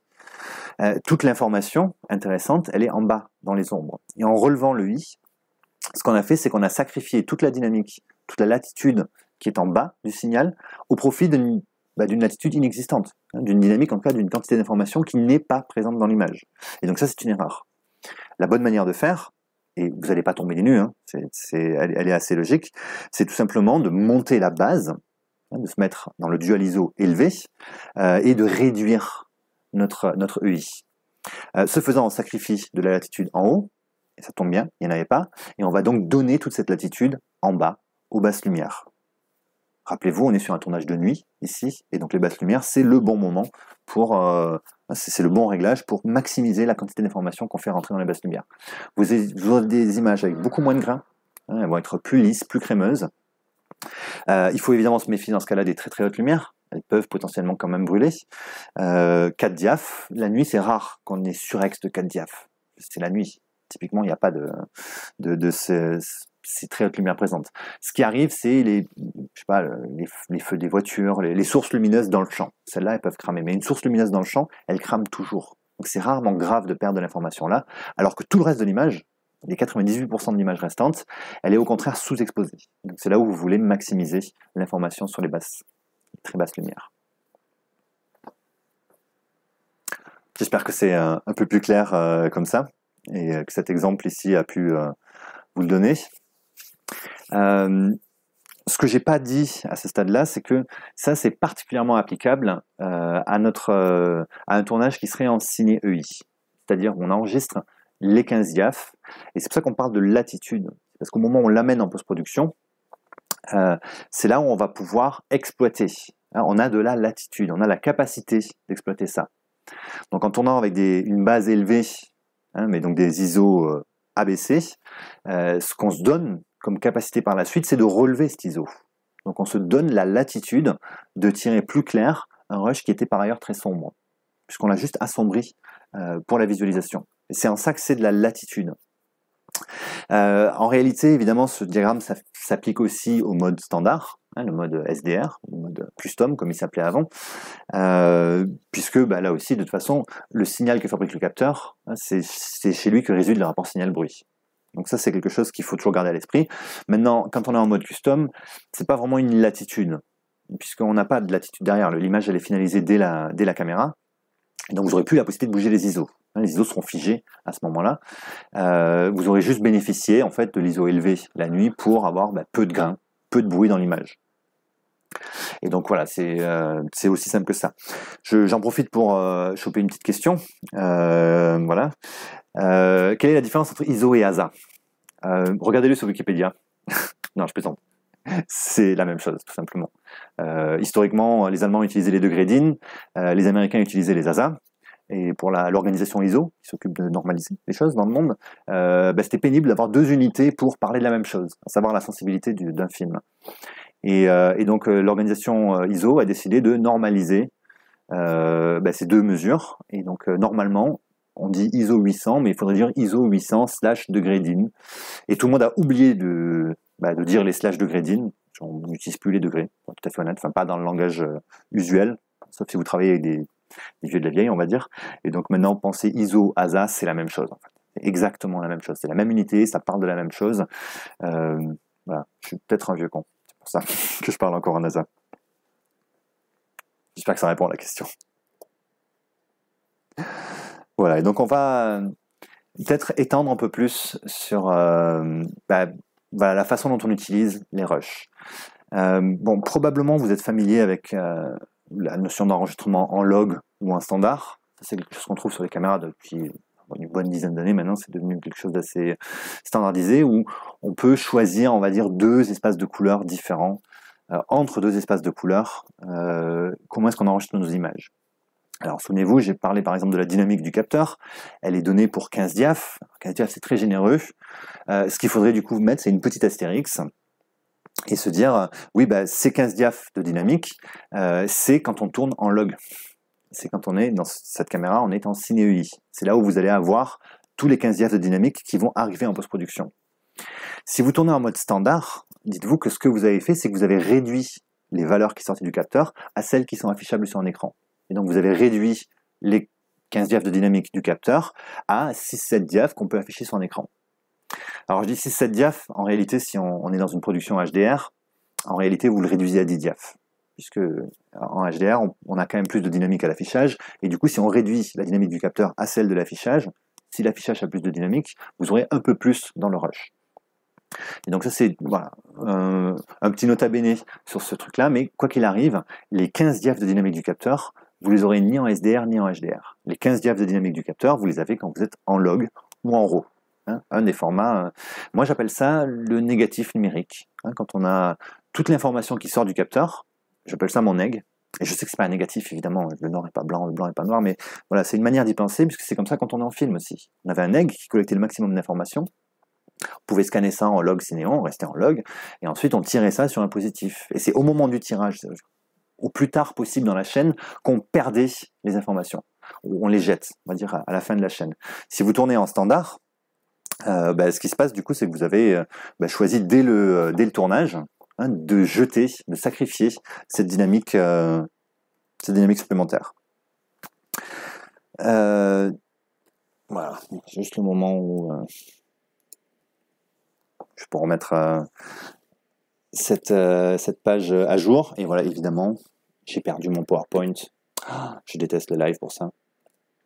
Donc vous allez avoir une jolie image d'attente, moi, en train de revenir à mon PowerPoint. Comment est-ce qu'on appelle ça? Les aléas du direct, hein, je crois. Ou l'effet Bonaldi. Cherchez Bonaldi sur Google, vous trouverez... voilà. Magnifique. Donc on revient à notre science couleur, et je peux quand même me remettre dans l'écran pour que vous puissiez me voir. Voilà, essayez de se souvenir en tout cas que si on veut exploiter au mieux ces caméras, donc là notamment la FX6 dont on parle ici, mais en réalité toutes les caméras de la gamme cinéma, toutes ces caméras qui ont la capacité de faire du log, c'est que si on veut avoir le maximum d'informations qui sortent du capteur, il faut par définition être en log. Le log, c'est une courbe mathématique, où on privilégie pas du tout l'affichage, on privilégie le stockage des données. D'ailleurs, si vous avez déjà affiché une courbe log sur un écran, ça ressemble à rien. Enfin, ça ressemble à rien. Si, vaguement, ça ressemble à l'image. Mais c'est quelque chose de tout gris, délavé, il n'y a pas de couleur, il n'y a pas de contraste. Quelque chose qui n'est pas élégant à regarder. Si vous voulez une petite astuce classique, c'est de ne montrer cette image à personne. Pas votre mise en scène, en tout cas, pas votre producteur, certainement pas votre client. L'image, elle ne veut rien dire picturalement. C'est les données sorties du capteur qui ont été mathématiquement ajustées pour que ça rentre dans un signal. Si vous avez accès à un enregistrement en RAW, ces données sont brutes sorties du capteur et enregistrées telles quelles. L'image n'est même pas transformée pour son affichage du tout, ni pour son stockage. On a gardé toute l'information qui sort du capteur. Donc ça, c'est quelque chose qui est fait exprès pour garder le maximum d'informations. Donc voilà, si on regarde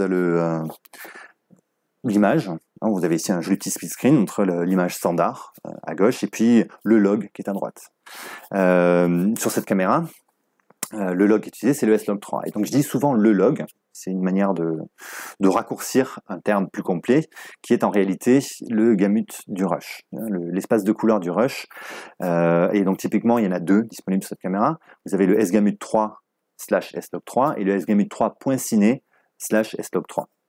Je dis souvent le log, pour faire simple, parce que ça fait beaucoup à dire, tout simplement. Sgamut3 ciné S-Log3, ça vous remplit... ça remplit la bouche, comme disent les Anglais. Voilà. Les deux sont possibles à choisir. En pratique, ils sont conçus pour deux choses différentes. Le sgamut3 a été fait pour la production en Rec 2020, donc, dont découle le Rec 2100, le monde du HDR. Et le sgamut3.ciné a plutôt été conçu pour l'exploitation en DCI-P3, donc l'espace de couleur du cinéma, d'où le nom .ciné. Il se trouve que de nos jours, même les chaînes qui diffusent du HDR, je pense à Netflix ou Amazon, ce genre de plateformes qui ont commencé à diffuser du HDR, eux, ils demandent en fait des films qui sont en DCI-P3. Quand bien même, théoriquement, le Rec 2020 est plus grand encore, et donc ça vous inviterait du coup à utiliser le sgamut3 tout court, pas le ciné. Il se trouve que toutes les plateformes qu'on a d'exploitation pour cet espace de couleur plus grand ne l'utilisent pas. Personne n'utilise le 2020. En fait, pour être tout à fait honnête, aucun fabricant ne sait fabriquer des téléviseurs capables d'afficher le 2020. En prototype peut-être, mais en modèle commercial, il n'y en a pas. Et donc de nos jours, les choses se sont un peu stabilisées, que ce soit au cinéma, que ce soit en télévision haut de gamme, le Netflix, HDR et toutes ces choses-là, il n'y a plus qu'un seul espace de couleur utilisé, le DCI-P3. La vieille télévision, vieille, la télévision HD, utilise le Rec 709, et il se trouve que DCI-P3 et Rec 709 sont relativement homothétiques, pas complètement, mais de toute façon, le sgamut3.ciné couvre largement les deux espaces. Pardon, en réalité, il couvre quasiment tout le Rec 2020. Et donc, pour faire très simple maintenant, restez en sgamut3 ciné, S-Log3, vous êtes tranquille pour les années à venir. Ça s'est tellement standardisé qu'on voit maintenant dans les logiciels apparaître les luttes typiquement pour cet espace de couleur-là. Si vous installez un DaVinci Resolve tout frais, vous aurez les luttes S-Log3, sgamut3.ciné vers 709 intégrés dedans. vous n'aurez pas les SGAMUT 3 tout court. On peut évidemment les fabriquer, on peut les trouver sur Internet. Et si vraiment vous avez une production qui est orientée autour du REC 2020, ça peut avoir du sens de partir en SGAMUT 3. Mon expérience, c'est que tout simplement, c'est plus vraiment... c'est pas encore d'actualité, on va dire. Donc le SGAMUT 3 Ciné, c'est un peu imposé comme un standard de facto. Donc gardez celui-là à l'esprit, c'est votre enregistrement négatif, votre enregistrement le meilleur en termes de qualité. Voilà. Alors j'entends par là enregistrement, évidemment, pas l'affichage. Ce côté gris délavé que vous avez là sera l'affichage. Un des premiers trucs que vous verrez probablement aussi, c'est que le seuil de bruit du capteur devient visible. En réalité, le log, c'est ce qu'on appelle une OETF, Optical to Electrical Transfer Function. Donc elle, ce qu'elle prend, c'est la lumière de la scène. Elle lui fait une fonction de transfert, donc la fonction logarithmique, et elle code une nouvelle valeur qui est proportionnelle à la lumière de la scène. Et donc un truc qu'on voit par exemple jamais en log, c'est du noir pur.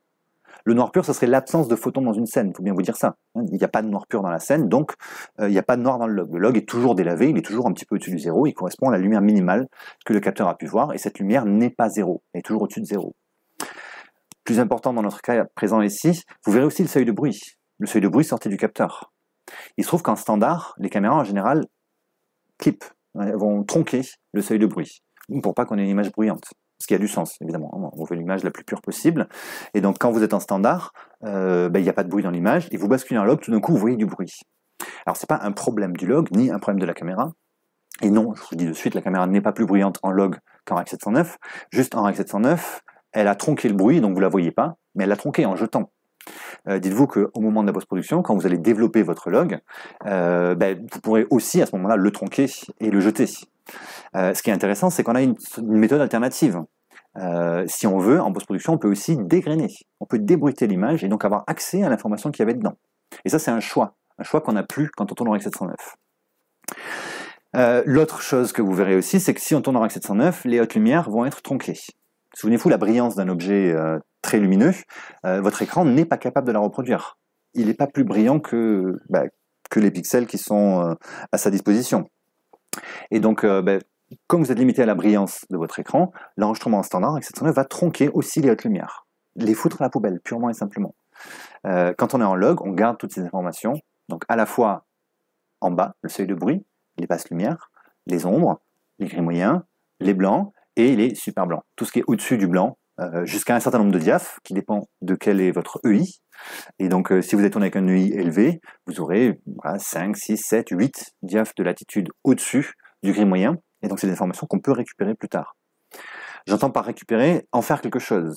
Probablement, ce sera pas tout rentré. Les 15 diaphes dynamiques sont de façon trop dynamique pour l'écran, mais on pourra peut-être travailler sélectivement par zone. Une zone un peu trop claire ici, on peut l'assombrir, la tirer plus sombre, et une zone n'est pas assez claire, on peut la remonter. S'il y a un peu de grain qui remonte, c'est logique, c'est normal. Dans ce cas-là, en général, on choisit de dégrainer. Ces caméras ont tellement de latitude maintenant que, très honnêtement, c'est rare qu'on soit vraiment obligé de dégrainer. Mais sur certaines nuits, vous verrez que, probablement, en log, si l'image était très sous-exposée, il y aura sûrement besoin de la soigner un petit peu.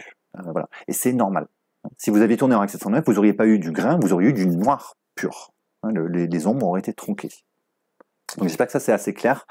Je sais que c'est une sorte de conception commune où on se dit ah oui c'est bien le log mais je peux pas l'utiliser la nuit parce que j'ai du bruit. Le bruit n'est pas fait par le log.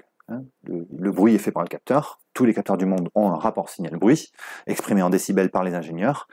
Juste le standard tronque les ombres. Le seuil de bruit est tronqué, donc jeté. Le log, lui, il code les valeurs de la scène. Très brillant, il code une valeur. Très sombre, il code une valeur aussi. Le seuil de bruit fait partie de ce qui est codé. Ça n'est juste pas jeté. C'est ça qui se passe en log. Et donc ensuite, on va choisir, une fois qu'on a toutes les informations, comment est-ce qu'on veut le tirer.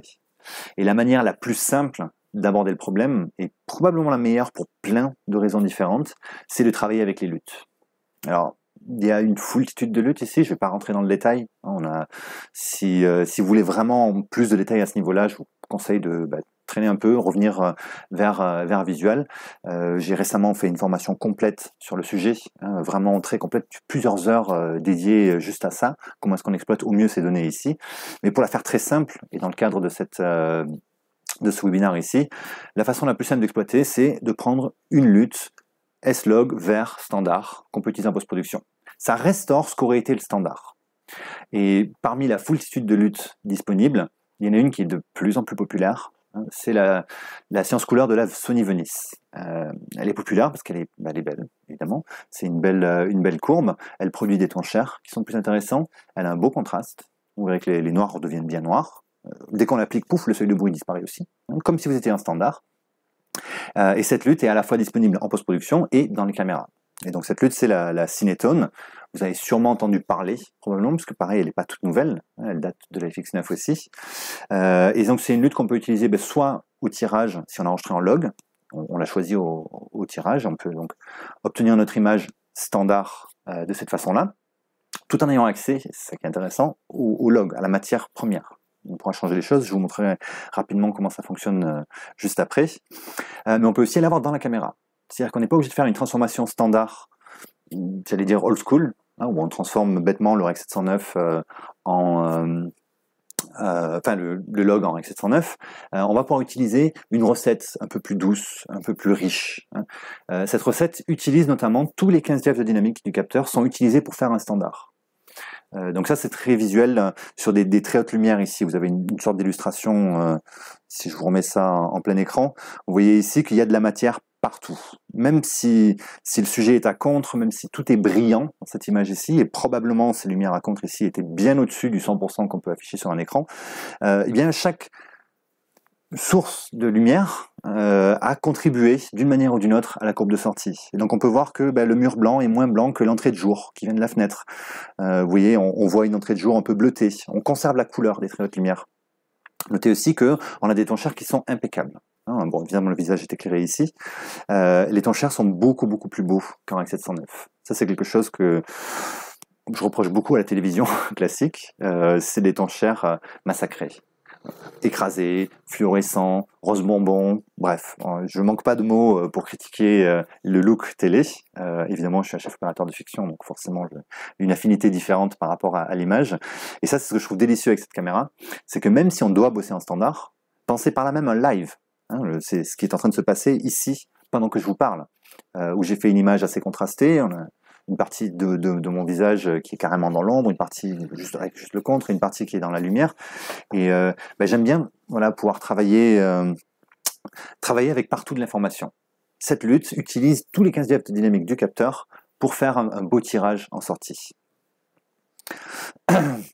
On peut la trouver dans la caméra, donc on peut bosser en mode standard. Alors, c'est une proposition Sony. En réalité, il y en a d'autres, des luttes. N'hésitez pas à les cycler, à les essayer, pour voir le rendu que ça donne. Si vous avez une affinité particulière plutôt pour l'image télé, avec la façon dont les tons chers sont rendus en télévision et la gestion de la latitude et de la dynamique en télé, à savoir pas de gestion, on laisse cramer, on laisse boucher. Il y a aussi des luttes 709 plus classiques qui sont présentes dedans. Et donc, quand on est sur une base Cine UI, on peut faire ce qu'on veut en post-production. Mais si on est en standard, en custom, c'est dès la caméra qu'il va falloir choisir ça. Et il se peut que votre client soit une chaîne de télé et soit peut-être pas très content avec la courbe Cinetone. Et donc, à ce moment-là, peut-être revenir sur une autre courbe. Je vous laisse pleine autorité sur le choix de la courbe ici. Mon inclinaison va évidemment plutôt vers l'exploitation en post-production. Et ça présente plein d'avantages. Le désavantage qui est évident, c'est si on a tourné en log, il faut développer le rush en post-production. C'est pas on peut, c'est il faut. Le rush ressemble à rien. Il est gris, délavé, il plaira pas à votre client. Donc il faut passer par le processus de post-production. Donc ça, c'est un désavantage qui est évident. Pas de live avec, pas de trucs comme ça. Maintenant, ceci étant, c'est facile à gérer. Je vais vous montrer Sony Catalyst Browse, un outil gratuit disponible chez Sony Creative Software et qui permet de tirer notre rush exactement comme vous voulez le voir, probablement donc en standard. Ça peut être aussi tiré en SDR et en HDR. Et ça, c'est un énorme bénéfice de tourner en log, c'est que vous avez la capacité de tirer le rush dans plusieurs espaces de couleurs différents. Le log lui-même est encore, on dit c'est de la lumière scénique, on dit que c'est du scene referred, c'est que les informations qui sont codées dans le fichier se réfèrent à la quantité de lumière qu'il y avait dans la scène. Et donc la transformation vers un standard, qu'il soit Rec 709 ou Rec 2100 ou Rec 2020, n'est pas encore faite. Et c'est vraiment ça qui est important, surtout quand maintenant on découvre qu'il y a de plus en plus de doubles livrables, peut-être de triples. Hein, on est au minimum en train de livrer soit pour la télévision, soit pour le cinéma. De plus en plus, on est en train de livrer et pour la télévision, et pour la télévision en HDR, et pour le cinéma, et de plus en plus pour le cinéma en HDR aussi. Je sais que ça compte, c'est pas toutes les productions évidemment, mais quand vous avez un log enregistré, vous pouvez facilement tirer vers n'importe quel espace de couleur. Donc voilà. Un autre truc qui est très intéressant, et ça c'est exclusif, c'est juste sur la toute nouvelle Sony FX6, c'est que vous pouvez aussi partir d'une de ces courbes et quand même construire un standard dessus en shading caméra classique. Si vous avez connu la FS7, la F55, hein, ces caméras précédentes, vous saviez probablement qu'il y avait moyen de rentrer des luttes dans la caméra, et donc notamment pourquoi pas la S709, la lutte qui correspond à la science couleur de la Venice. On pouvait l'avoir sur une FS7, on pouvait l'avoir sur des caméras Sony qui faisaient du log, il suffisait de mettre la bonne lutte appropriée. Et ça ne fonctionnait que en Ciné UI. C'était uniquement quand on tournait en négatif, et donc ça imposait évidemment à la post-production derrière de travailler avec du log et remettre les luttes que vous aviez choisies. C'était quelque chose de faisable. Ce qui est nouveau maintenant, c'est qu'on peut utiliser des luttes, y compris en mode standard, que ce soit en mode SDR ou en mode HDR. Et ça, c'est vraiment sympa, parce qu'on peut partir sur une lutte qui vous plaît, une lutte créative, et des luttes log vers 709, il y en a des brouettes en fait. Peut-être vous en avez déjà fait, peut-être vous avez fait une session d'étalonnage et vous avez créé un look vachement intéressant et tac, vous l'avez sauvegardé comme une lutte pour être réutilisée. On peut rentrer cette lutte que vous avez créée, log vers 709, la mettre dans la caméra et on peut même tourner en standard avec. Ça c'est vraiment génial. Tout en gardant les balances des blancs custom, en gardant du shading, on peut en faire du balance des blancs, balance des noirs, du matrissage, multimatrissage, bref, être vraiment dans le mode custom, en mode standard, tout en étant basé sur une lutte de votre choix. Évidemment, la caméra arrive pré-packagée avec la lutte S-Cineton et des luttes 709 standard. Vous pouvez ajouter vos propres luttes à vous et vous en servir comme base de départ pour un mode standard, pour un mode custom. Et ça, c'est une assez grande nouveauté, j'aime beaucoup ça. Voilà. Si on parle SDR, HDR un peu plus, je sais que c'est pas la problématique de tout le monde. Sachez que c'est en train de se faire en fait. Quoi qu'il arrive, hein, la télévision est en train de passer du Rec 709, la télévision HD actuelle, vers le Rec 2100, qui est tout simplement la nouvelle norme de diffusion. Au cinéma, c'est un peu plus discutable, parce qu'essentiellement, le plus gros des acteurs, c'est Dolby qui le fait. Vous avez un second acteur français qui s'appelle Éclair, et qui a donc un autre procédé qui s'appelle l'éclair color. Et le HDR en cinéma reste un peu confidentiel. Essentiellement, c'est des grosses productions américaines en Dolby et des films convertis français en éclair color. Ça, c'est à peu près ce qu'on a, et donc peu de salles encore sont disponibles. Par contre, si vous allez chez Migros acheter un téléviseur, vous paraît qu'il est HDR. Ils le sont tous maintenant. Donc, en télé, ça s'est beaucoup plus accéléré qu'au cinéma, parce que les gens rachètent des télés plus souvent que ce que les exploitants rachètent de nouvelles salles. Peut-être aussi simple que ça. Et donc, c'est bien quand même de parler un peu SDR et HDR. Le SDR, c'est le standard, il va traîner pour encore 10 ans, donc on ne peut pas ne pas en faire. Évidemment, vous serez sûrement amené à en faire pendant des années encore. Mais de plus en plus, il va y avoir des livrables HDR qui seront demandés. À l'heure actuelle, c'est plutôt les plateformes. C'est YouTube, Netflix, Amazon, ce genre de plateformes demandent des livrables en HDR. Ils ne les imposent pas encore, à ma connaissance. Ça reste un choix qui peut être fait entre la production, la direction de la photographie et le diffuseur. Pour l'instant, c'est encore un choix. C'est pas exclu que prochainement, ce soit plus un choix et que ce soit une exigence. Donc, si à ce moment-là, le diffuseur existe du HDR, vous n'allez pas avoir le choix, vous allez devoir produire du HDR. Et à mesure que les diffuseurs classiques vont commencer à basculer lentement vers le HDR, vous allez devoir probablement commencer à penser à vos livrables en HDR. Alors ce qui est intéressant, c'est que si on a produit en HDR, on peut facilement derrière le down convertir en SDR. Je dis facilement, il faut jeter un petit coup d'œil, évidemment, mais ça se passe assez bien. L'inverse n'est pas vrai. Si on a produit en SDR, le remonter en HDR, c'est une vraie tannée. Je dis pas que c'est impossible, il y a différents travaux qui sont conduits là-dessus, et on peut essayer d'inverser l'épaule de la courbe, et, bref, mettre beaucoup de maths dans l'équation et faire appel à un labo. Donc c'est de l'ordre du faisable, mais c'est quand même beaucoup plus simple de produire en HDR et ensuite de le décliner en SDR. La meilleure manière de faire, très honnêtement, c'est de tourner tout en log et de faire 2 livrables à partir du même log. C'est là où on a la meilleure supervision possible sur la façon dont c'est fait. Si néanmoins vous avez besoin de HDR direct, on peut se mettre directement en mode HDR dans le menu, dans la caméra. Et si vous êtes directement en mode HDR, ça sera sur cette caméra de l'hybride log gamma, qui est un peu le gamma HDR qui s'est imposé en télévision, notamment pour les documentaires et ce genre de programme de télévision. La caméra peut directement faire du HDR en mode standard, quoi, en mode custom. On choisit, en fait, quand on choisit le mode de base de la caméra, est-ce qu'on est en SDR ou est-ce qu'on est en HDR. Et ça, c'est le mode de base. La troisième option, c'est le Cine UI. C'est une option où vous n'avez pas encore fait ce choix. On a des rushs qui sont pleines dynamiques, et donc on pourra plus tard faire le choix et les livrer. Alors les avantages du HDR, c'est vraiment des avantages à l'affichage. Ça, il faut pas croire que votre caméra sera meilleure si vous êtes en SDR ou en HDR. La caméra est aussi bonne et ça vient du capteur. Le tout, c'est comment est-ce que vous transformez ces informations pour leur affichage. Et si on les transforme pour un affichage en HDR, vous aurez évidemment un affichage de meilleure qualité. La seule contrainte, évidemment, c'est de disposer d'un écran HDR aussi. Donc un téléviseur moderne, vraisemblablement. Quelque chose qui date depuis l'introduction du HDR. Les chaînes de télé attendent encore un petit peu, puisqu'il faut qu'il y ait un parc suffisamment grand pour vraiment changer l'espace de couleur de transmission. Et bon, peut-être les plus anciens d'entre vous se souviennent du passage du noir et blanc à la couleur. Voilà, ça a pris plus de 10 ans, 15 ans en tout. Là, on est progressivement dans la même phase, une transition entre le SDR et le HDR. Comptez, ça fait à peu près 4 ans qu'on y est, que ça a commencé, comptez probablement au moins 4 ans de plus. Les choses s'accélèrent un peu avec le temps, mais il y a quelque chose qui est un peu incompressible, c'est qu'il faut que les gens aient accès aux télévisions. Et donc voilà, ce jour approche où il y aura suffisamment de téléviseurs en HDR pour que toute la chaîne bascule de SDR à HDR, y compris les lives, y compris les télés. Donc c'est bien dès à présent de s'y intéresser, parce que le rendu est authentiquement plus beau. Vous avez un rendu qui est plus fidèle à la réalité. Les très hautes lumières, en télévision standard, elles sont compressées, sont tassées et perdues. En télévision HDR, elles sont laissées à leur luminance.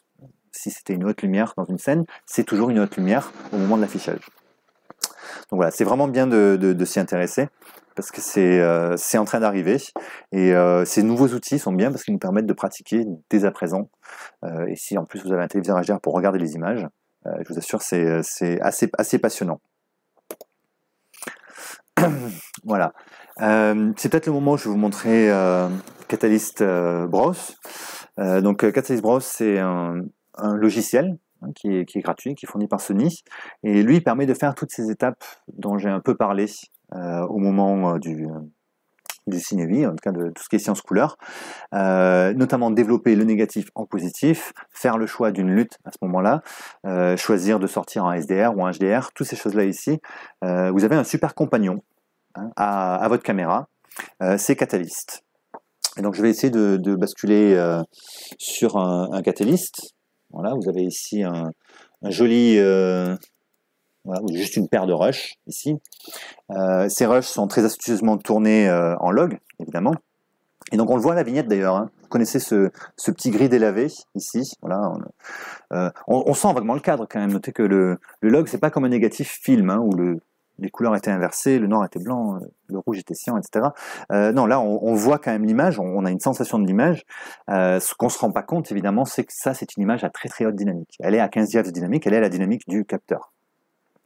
Je vous ai promis que c'était simple de passer de log à du 709 en post-production. Avec Catalyst Browse, vous n'avez rien à faire. Je double-clique simplement sur l'image et vous voyez ici, on la voit en standard. On la voit en standard, elle est convertie avec les métadonnées qui ont été tournées. On voit qu'il y a toute une foule de métadonnées ici, dont l'espace de couleur du rush et l'espace de couleur de l'affichage. Donc on a une transformation du SGAMU3 Cine S-Log3 vers du REC 709 avec la lutte qui a été utilisée pour faire cette transformation. Catalyst Browse va piocher dans les métadonnées et réappliquer les mêmes réglages. Mais souvenez-vous, ces réglages, c'est de la métadonnée, c'est des informations connexes. Le fichier lui-même, il est toujours en lumière scénique, il n'est pas encore en lumière écran. Et donc ça, c'est quelque chose qu'on peut ajuster. Vous avez ici un petit panneau ajustement de la couleur, on peut voir un petit avant-après. Et ceux qui ont déjà fait du développement RAW photo, vous connaissez ces réglages. Changer l'exposition, changer la balance des blancs, c'est des réglages auxquels vous avez probablement déjà l'habitude. Si je localise une zone un petit peu plus lumineuse, voilà, je vais me mettre ici sur une zone qui est bien éclairée. avec un petit coup de projecteur. Voilà, ça ici, vous notez que si je fais évoluer les valeurs, notamment ici notre ISO de tirage, là on a un classique ratio de contraste qui a été installé, justement pour donner plus de présence au sujet. Le sujet a été éclairé, et donc du coup on tire plus sombre. En tirant plus sombre, la zone non éclairée devient plus sombre, et on a plus de présence de la comédienne ici dans cette image. Et ça, c'est un réglage ici, si vous, comme je vous dis encore une fois, hein, si vous connaissez le développement de RAW Photo, vous connaissez déjà ces réglages. Changer l'ISO, changer la balance des blancs, on peut complètement retoucher une image ici. Et ça n'est pas de la retouche, ça n'est pas de l'étalonnage. Ça, c'est ce qu'on appelle du développement. Ça, c'est les outils que vous avez à votre disposition quand vous voulez développer le log vers un standard de votre choix. Donc on a accès à ces métadonnées ici et le profil d'image. Et donc, comme promis, hein, il y a plusieurs types de luttes. Vous pouvez voir ici les anciennes Low Contrast 709 qui existaient dans les Sony, la Ciné Plus, hein, une très très dure, très contrastée, la nouvelle S709, hein, donc qui est le Cinétone. Et voilà, je ne vais pas rentrer plus dans les détails de cette liste disponible. On peut en rajouter, évidemment, et il y a probablement autant de luttes que ce qu'il y a d'étalonneurs qui ont pu travailler avec des rushs en log. Voilà. Ça, c'est une très très bonne manière ici de pouvoir tirer notre rush. On va d'abord le développer, l'amener vers un standard. Et donc là, ici, vous l'avez vu, hein, juste, on a un rush en log, on double-clique dans Catalyst, vous avez un rush en standard. Et on peut aussi exporter. Il y a une option d'export ici. On peut revenir voilà, exporter dans un certain format de fichier. Donc, exporter nos rushs 4K en HD, exporter nos rushs log en 709 avec les paramètres, etc. On a voilà, le plein choix de comment est-ce qu'on veut tirer ce rush. Et ce qui est pénible, alors je dis pénible, peut-être pas exagéré non plus, mais ce qui va vous contraindre, c'est qu'il faut en passer par là quand on tourne en log, mais vous avez du coup toute la latitude de choisir ce que vous voulez comme sortie. Extrêmement bénéfique sur les productions HDR. Je vous promets que même sur les productions entièrement SDR, où il n'y a pas de HDR impliqué, vous n'avez pas d'obligation de sortir en autre chose que du standard télé, 409. La plupart des livraisons web actuellement et la vaste majorité des livraisons télé, vous restez en standard. Même là, vous avez un bénéfice énorme. D'avoir accès à un curseur d'ISO, même sur du rush log, hein, c'est pas du rush raw, hein, ça c'est un rush log que je vous ai montré. Même si voilà, on a du log, on peut bouger un curseur, le rendre plus sombre, le rendre plus clair, choisir notre courbe de gamma, on le choisit au moment du développement. Donc ça va vous donner encore plus de latitude. Et c'est la meilleure manière d'exploiter justement cette latitude dont j'ai parlé. Comment est-ce qu'on tire les 15 diaphes de dynamique du capteur dans 6-7 diaphes dynamique de l'écran dans un curseur. On peut venir choisir comment est-ce qu'on le tire. J'espère que c'est clair. Je profite pour jeter un petit coup d'œil sur une question. Alors la question c'est, une fois qu'on a développé dans Catalyst Browse, est-ce qu'on exporte nos rushs pour passer dans le programme de montage? Ouais, sans vraiment rentrer plus dedans, parce qu'on pourrait passer extrêmement longtemps juste en explication ici. On a deux manières de sortir, je vais vous remettre le Catalyst Browse. On peut soit effectivement exporter le rush, ça c'est une possibilité. Donc on peut refabriquer notamment des rushs, on peut les refaire en AVC, hein, les mêmes rushs qui sont sur la carte, ça refabrique un nouveau rush qui est du même poids, de la même qualité, sans aucune perte visible. Donc voilà, ça a comme des avantages, évidemment que ça génère du média. Vous avez un temps d'export, et donc ça peut être un peu pénible. En général, on en profite quand même du coup pour les amener au ratio et à la géométrie de diffusion. Donc si vous avez une diffusion HD, on a peut-être tourné en 4K, mais on diffuse en HD, c'est un bon moment aussi pour passer du 4K à la HD. Ça, c'est assez classique de nos jours. Donc oui, ça c'est une très bonne option, l'exporter depuis Catalyst vers un nouveau rush, qui lui sera développé, et donc le logiciel ne verra jamais le log, il verra qu'un logiciel standard. Le petit défaut de ça, c'est que si on veut ensuite étalonner le rush, faire une vraie séance d'étalonnage, là c'est un peu dommage de fournir la version cuite, la version où on a perdu des informations. En général, en session d'étalonnage, on veut du log et donc il faut conformer. Ça se passe très bien de nos jours, évidemment, on peut faire ce qu'on appelle des auto-conformations. On rentre une EDL, un XML, un AF, et on peut reconformer sur les rush raw. Et donc, ça se passe assez bien. Il y a une autre manière quand même, quand on est dans Catalyst, c'est qu'on va pouvoir aussi prendre nos réglages d'export, enfin pardon, nos réglages de développement, hein, tels qu'ils sont ici, et dans les outils, je peux exporter, hein, enregistrer ce pré-réglage ici. Et donc ça, ce que ça génère, en fait, c'est que ça va générer une lutte. Et en générant une lutte, exporter les paramètres de couleur. Ouais, vous voyez toujours l'image, très bien. Voilà. Donc ce que ça génère, ça c'est une lutte 3D. Donc globalement, vous ne faites rien au rush. Hein, vous avez choisi les paramètres, justement. Comment est-ce qu'on le tire? Est-ce qu'on change l'ISO? Est-ce qu'on change la balance des blancs? Qu'est-ce qu'on fait au rush pour le rendre beau, le rendre le plus simple possible? Et au lieu de générer un nouveau fichier, AVC, un gros fichier, on génère juste une lutte. Et si votre logiciel de destination accueille les luttes avec plaisir, et ils le font tous d'ailleurs maintenant, soyez rassurés là-dessus, vous pourrez du coup utiliser cette lutte en lieu et place d'un nouveau fichier. On donne les fichiers natifs, on met la lutte dessus. C'est très bien si toute une séquence ou tout un film entier est tiré avec les mêmes paramètres. Plan par plan, ça peut être un peu plus laborieux, parce qu'il faut remettre les luttes. Mais bon, ceci étant dit, je pense que ça sera jamais plus laborieux que de devoir réexporter tous les rushs. Mon expérience, c'est quand même que c'est préférable de réexporter tous les rushs. Comme ça, du coup, derrière l'éditorial, ils ne peuvent pas se tromper. Ils ne peuvent pas justement mettre la mauvaise lutte sur le mauvais rush ou faire des erreurs d'interprétation, ou pire, regarder le log. Ils ne peuvent pas, puisque vous fabriquez des nouveaux fichiers. J'en profite pour en faire des fichiers HD, comme ça on leur donne jamais le 4K. C'est plus pratique, la mise en scène peut avoir sa copie du disque, l'éditorial évidemment aussi, des fois le producteur veut pouvoir regarder les rushs, on peut les envoyer par internet, ça c'est extrêmement agréable. Et ensuite je préfère faire une conformation sur les rushs d'origine, et comme ça j'ai gardé pour moi les rushs d'origine. Les rushs caméra, je préfère les garder, donc ça c'est mon choix à moi.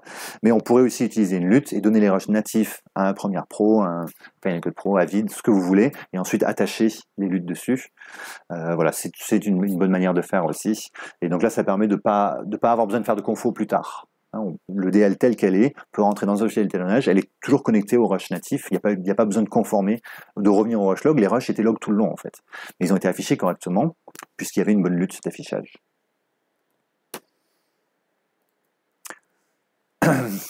Voilà.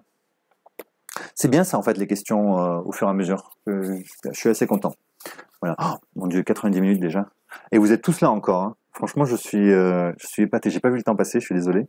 Vous devez avoir faim maintenant. Bon, j'ai presque fini, promis. Et comme on a répondu aux questions au fur et à mesure, du coup, voilà, je vais pouvoir clôturer assez facilement. J'ai une autre question de Sébastien qui dit: jamais utilisé Catalyst, toujours importé dans les programmes de montage Final Cut Pro Premiere, puis lutte et grading à la fin. Y a-t-il une différence de qualité? Sur l'AVC, pas forcément. Pas forcément. Sur le RAW, oui. La débayerisation faite par les logiciels Sony, notamment Sony RAWviewer, qui est la version vraiment réduite au RAW de ce Catalyst, hein, c'est le même software qui est à la base, produit des meilleures débayerisations. C'est assez étonnant quand on fait les essais et projeté en grand écran, le RAW débayerisé par un Resolve ou par un Premiere Pro, il sort plus grainé, avec des détails, plus d'aliasing. Donc c'est très piqué, mais avec plus d'aliasing, plus de grains.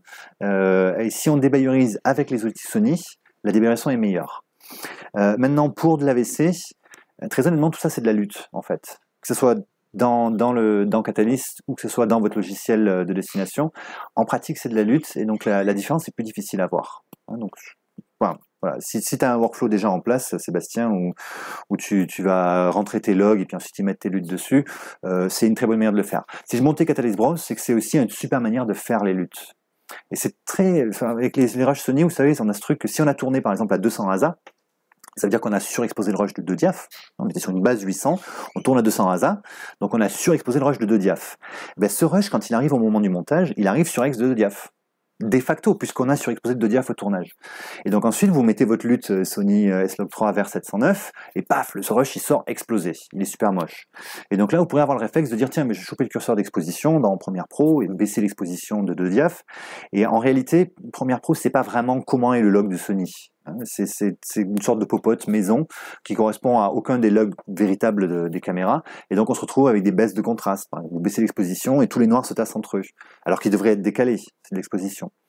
La meilleure manière de faire, du coup, c'est prendre ces rushs sur X de 2 diaph dans Catalyst, on baisse l'ISO de 800 à 200, c'est-à-dire qu'on dit qu'on veut le tirer à 200, d'ailleurs les métadonnées le feront pour nous, spontanément, le rush arrivera à tirer à 200, et je vais peut-être montrer mon visage, je pense que ce sera probablement mieux. Voilà.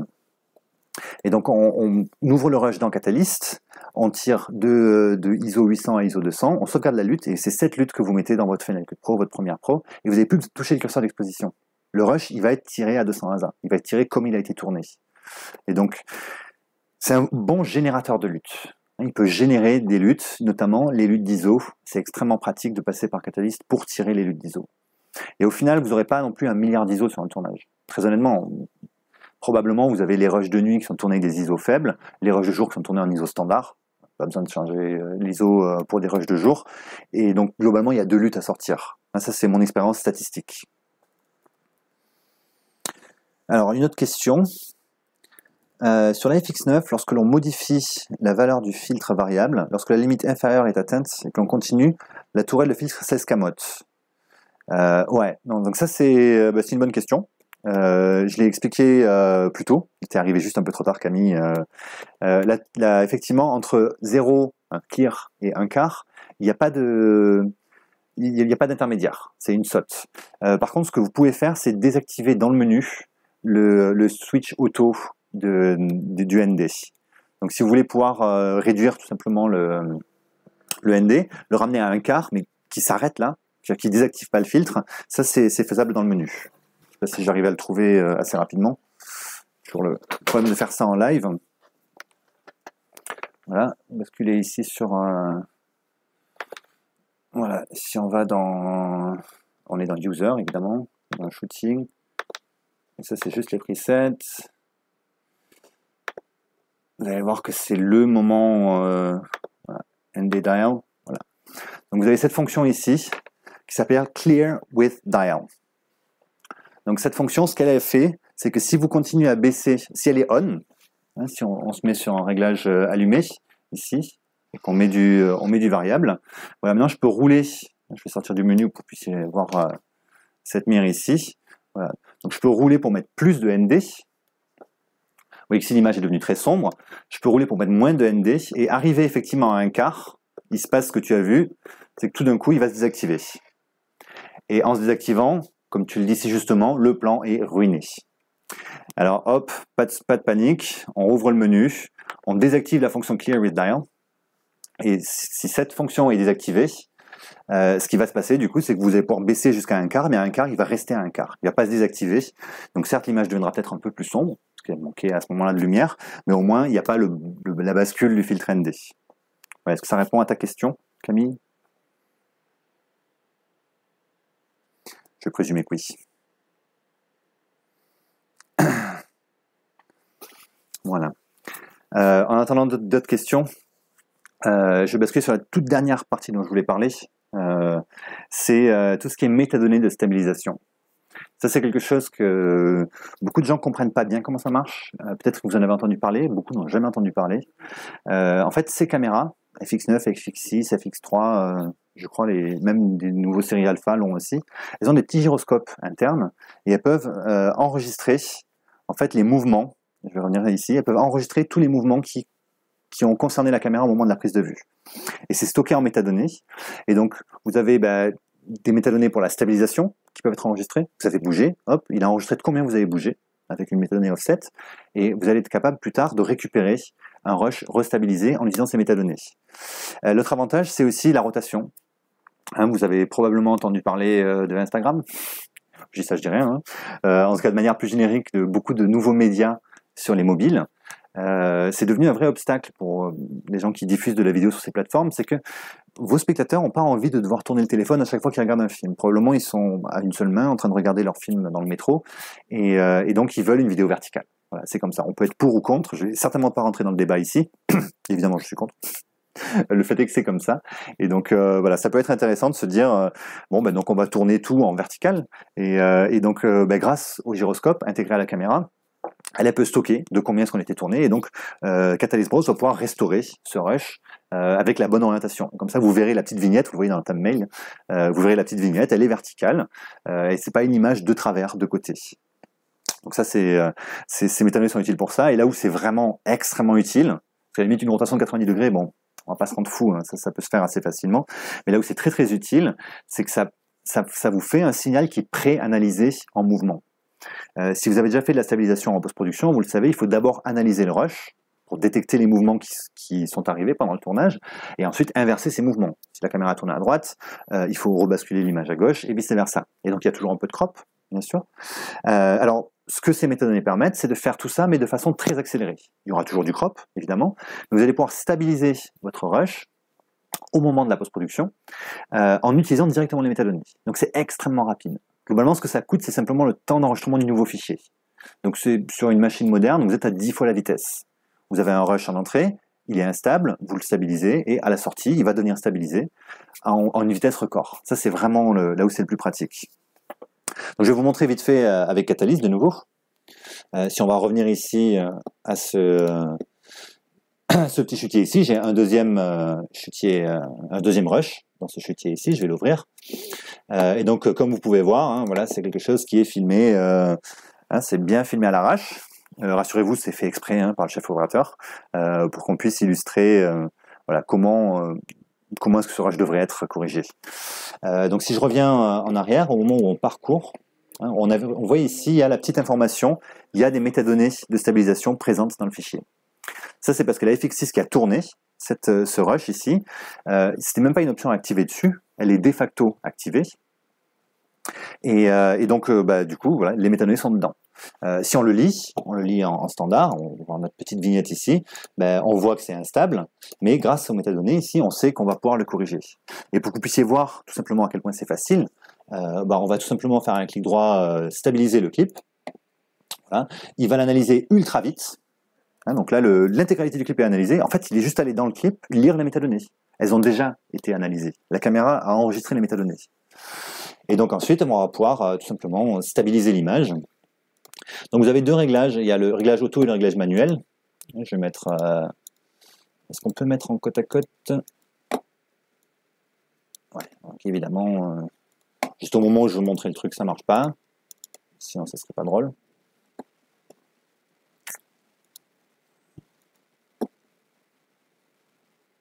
Analyser. Yeah, super.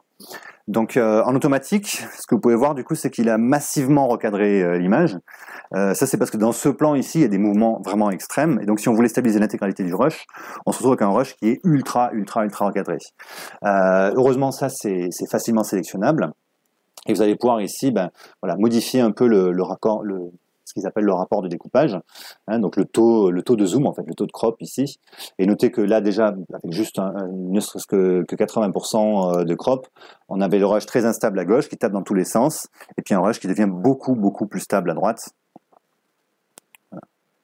Donc avec un temps d'analyse ultra méga court, juste la lecture des métadonnées. Voilà. J'espère que c'est clair pour tout le monde. Évidemment, ici, il n'a rien fait.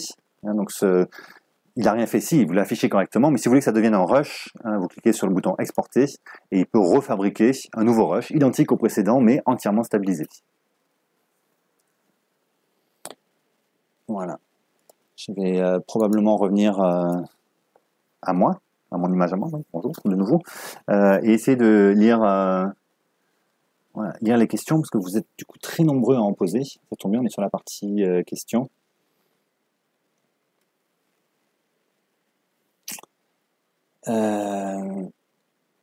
Est-ce que la tally dans le viseur est visible lorsque le display est désactivé? Non, c'est vrai que ça c'est un truc qu'ils ont toujours pas mis à jour. Effectivement, si on désactive tous les displays de l'écran, ça disparaît et le rec disparaît avec aussi. Je sais pas s'ils vont le mettre à jour un jour ou l'autre, mais là c'est encore un des trucs qui n'est pas... Voilà. Et pourquoi la FX3 n'est pas accessible par le protocole LANC? J'en sais rien. Je n'ai absolument aucune idée. Dernière question, Catalyst stabilise mieux que DaVinci? Non, pas forcément. DaVinci a une fonction supplémentaire que Catalyst n'a pas. C'est que DaVinci peut redéformer la perspective. Si vous avez du parallaxe, donc un premier plan finalement qui bouge par rapport à l'arrière-plan, ça malheureusement le Catalyst ne va pas supprimer le parallaxe. Donc, tout ce qu'il peut faire, c'est de l'offset. Il peut que décaler l'image pour qu'elle reste en face du point visé. Resolve, ou Premiere Pro, ou After Effects, c'est ce qu'on appelle ces technologies de déformation de perspective, le Warp Stabilizer, je crois, chez Adobe, perspective chez DaVinci.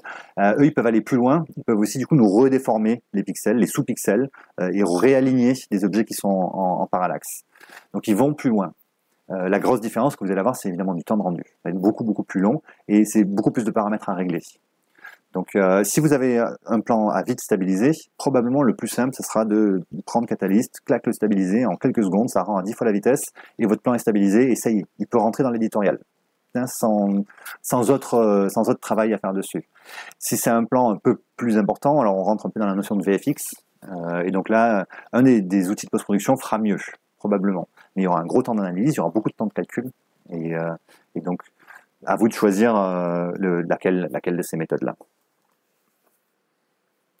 La parallaxe lors de la stabilisation semble corrigée. C'est que de l'offset, hein.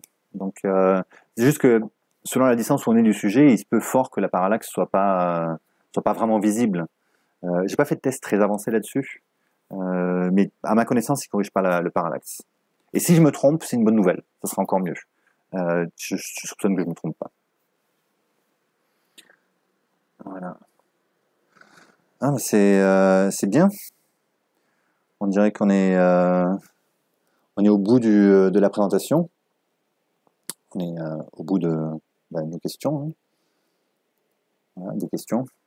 Si vous en avez d'autres, c'est un peu votre dernière chance. Je sais que je suis pris presque 2 heures. Je me rends bien compte que c'est un webinaire très long. Je suis assez épaté que vous soyez resté aussi longtemps. Voilà. Mais si c'est tout, du coup, on a fini le webinaire. On va évidemment le mettre en ligne par la suite. N'hésitez pas à contacter les gens de Visual qui, eux, pourront vous donner plus d'informations dessus, notamment la date de mise en ligne. J'ai tout enregistré en vrai Full HD. Donc, les petits tableaux qui étaient écrits un peu trop petits, tout ça, vous pourrez les consulter par la suite et les voir dans de meilleures conditions, si ça devait être nécessaire, ou tout simplement revoir un truc que j'ai expliqué peut-être un peu vite. Je m'en rends pas compte, même si j'ai eu un peu de feedback. Donc, je vous remercie beaucoup de votre contribution. Voilà, on va quand même pousser, on va vous dire au revoir sur juste le logo Sony. Voilà.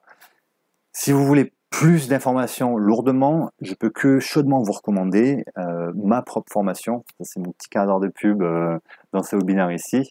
J'ai fait avec les gens du repère.net une grosse formation très complète, des heures et des heures de contenu où on rentre vraiment dans le détail de chacune de ces fonctions. Et avec beaucoup plus d'illustrations, avec des tournages, avec des modèles.